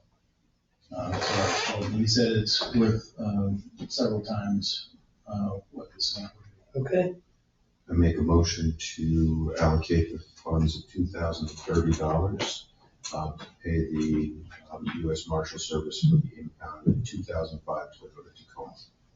Second. Motion and second. Any discussion? Why do we've had it stored for all that time, and we don't have any fees or anything they pay us for storage of their vehicles? It's the way the forfeiture system works.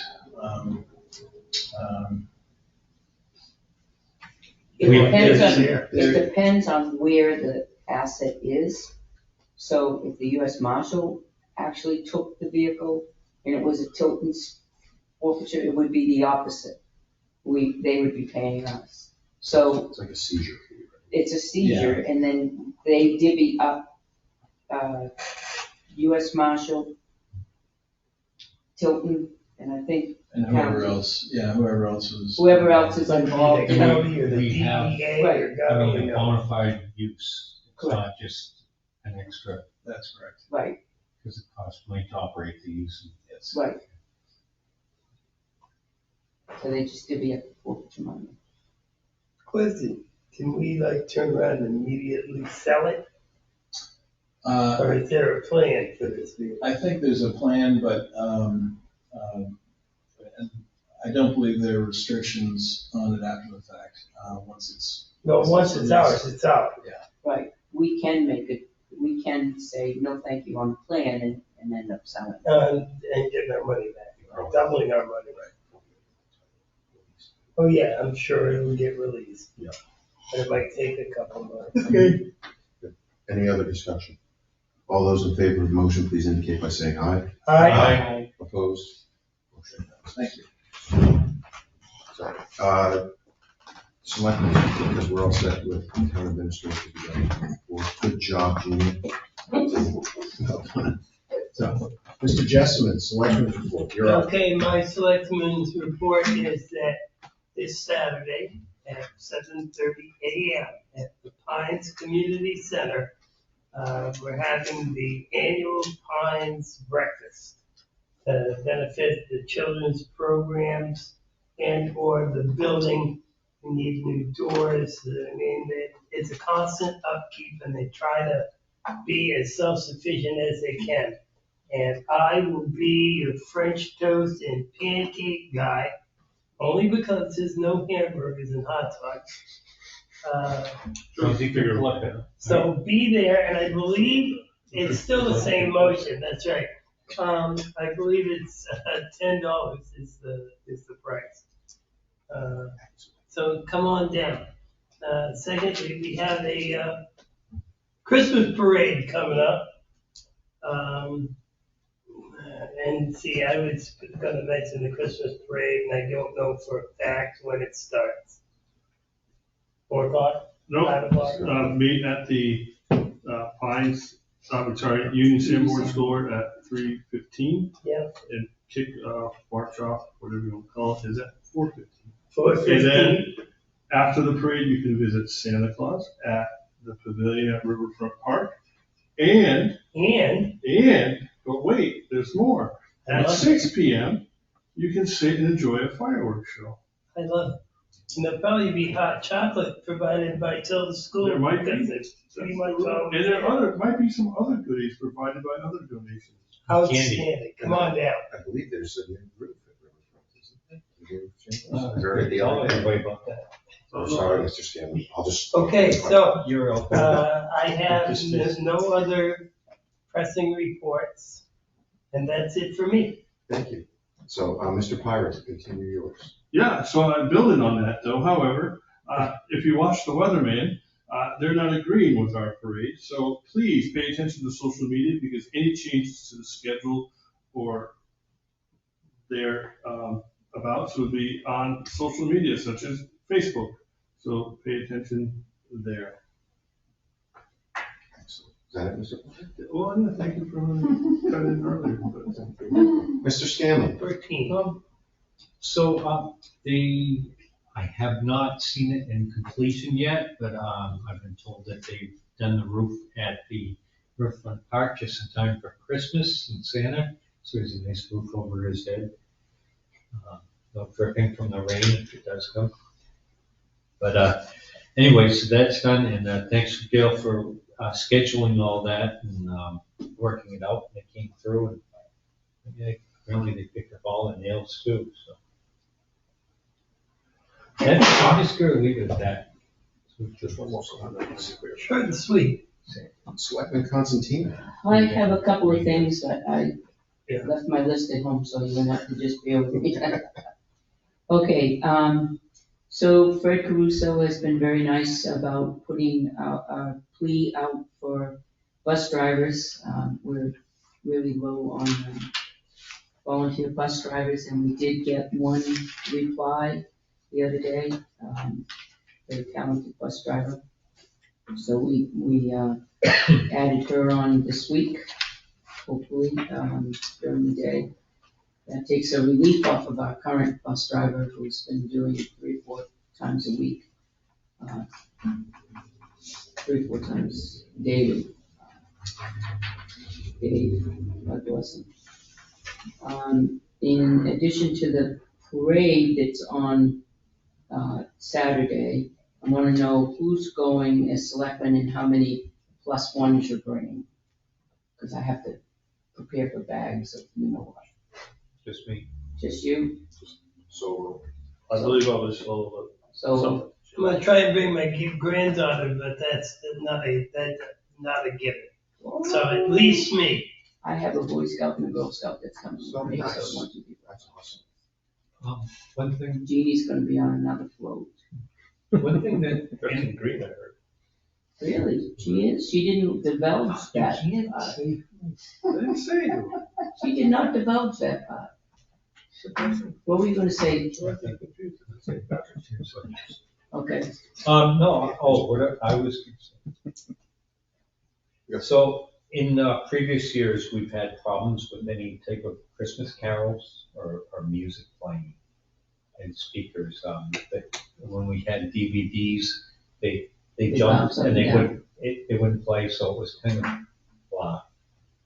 I don't know if there's anybody else that's that type of something that plays music that. And they have these little speakers that'll blast you out at We need 50 to, feet.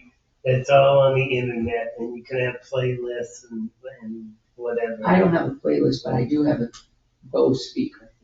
I have Sirius on my phone. There you So go. then We're going. I'll bring the Bose speaker, you do. If you crank pretty loud. Bluetooth. Yeah. Those Bose speakers are. Well, the school can hear me when I pull into the bus loop. That's pretty, and they're inside. So I think that's pretty good. They call me the party bus. Or unless Kevin has So, something. We can ask Kevin. Joe, this question's for Joe. The water at the senior center, did you take anybody from the Lockme Water? Take a look at that. There is no water supplement. Refresh my memory. They were getting, it was, I talked to Adam, our engineer, and he said that there's no obvious reason that it would be coming from our wells because we test it on an extremely regular basis. And it's the same or better than what we've had except for the PFOA. The filtration, reverse osmosis filtration system has been approved. We have the funding. We have the engineer's report, the whole thing end of the year. Do I know if that's gonna solve your problem? I do not. So I'm not sure whether it's your pipes or I don't know. And I would suggest get your water tested, see what's in there and see how it matches up with the water that we're testing. We can start to narrow it down to what the problem might be. Because it shouldn't, But it comes right from the street to you, right? To us and our, from the artesian wells located in Yarmouth. That's correct. so that they're complaining of, And this is the dirty only, water. this is the only location that we've had complaints about. Okay. Mine is good, everybody on the commission is drinking that water or using that water. Because I don't drink it. Okay. Everything else that I thought I could think of that are on my list at home, I can't think of anything anyway, because I just was text message saying my Christmas present is in my garage, so I can't think beyond that. Exciting, exciting. So, yeah, it's a tool, so I'm all excited. So, So we can adjourn. I'm all set. Well, you know, we have one more signature today. We have one more signature. By the chair of vice, and we want to do this in a legal meeting. Is there any new business? I have a little something. Yes, Mr. Jesse. Motion to adjourn. Second. Motion and second. All those in favor? Ah. Aye. Aye. Opposed?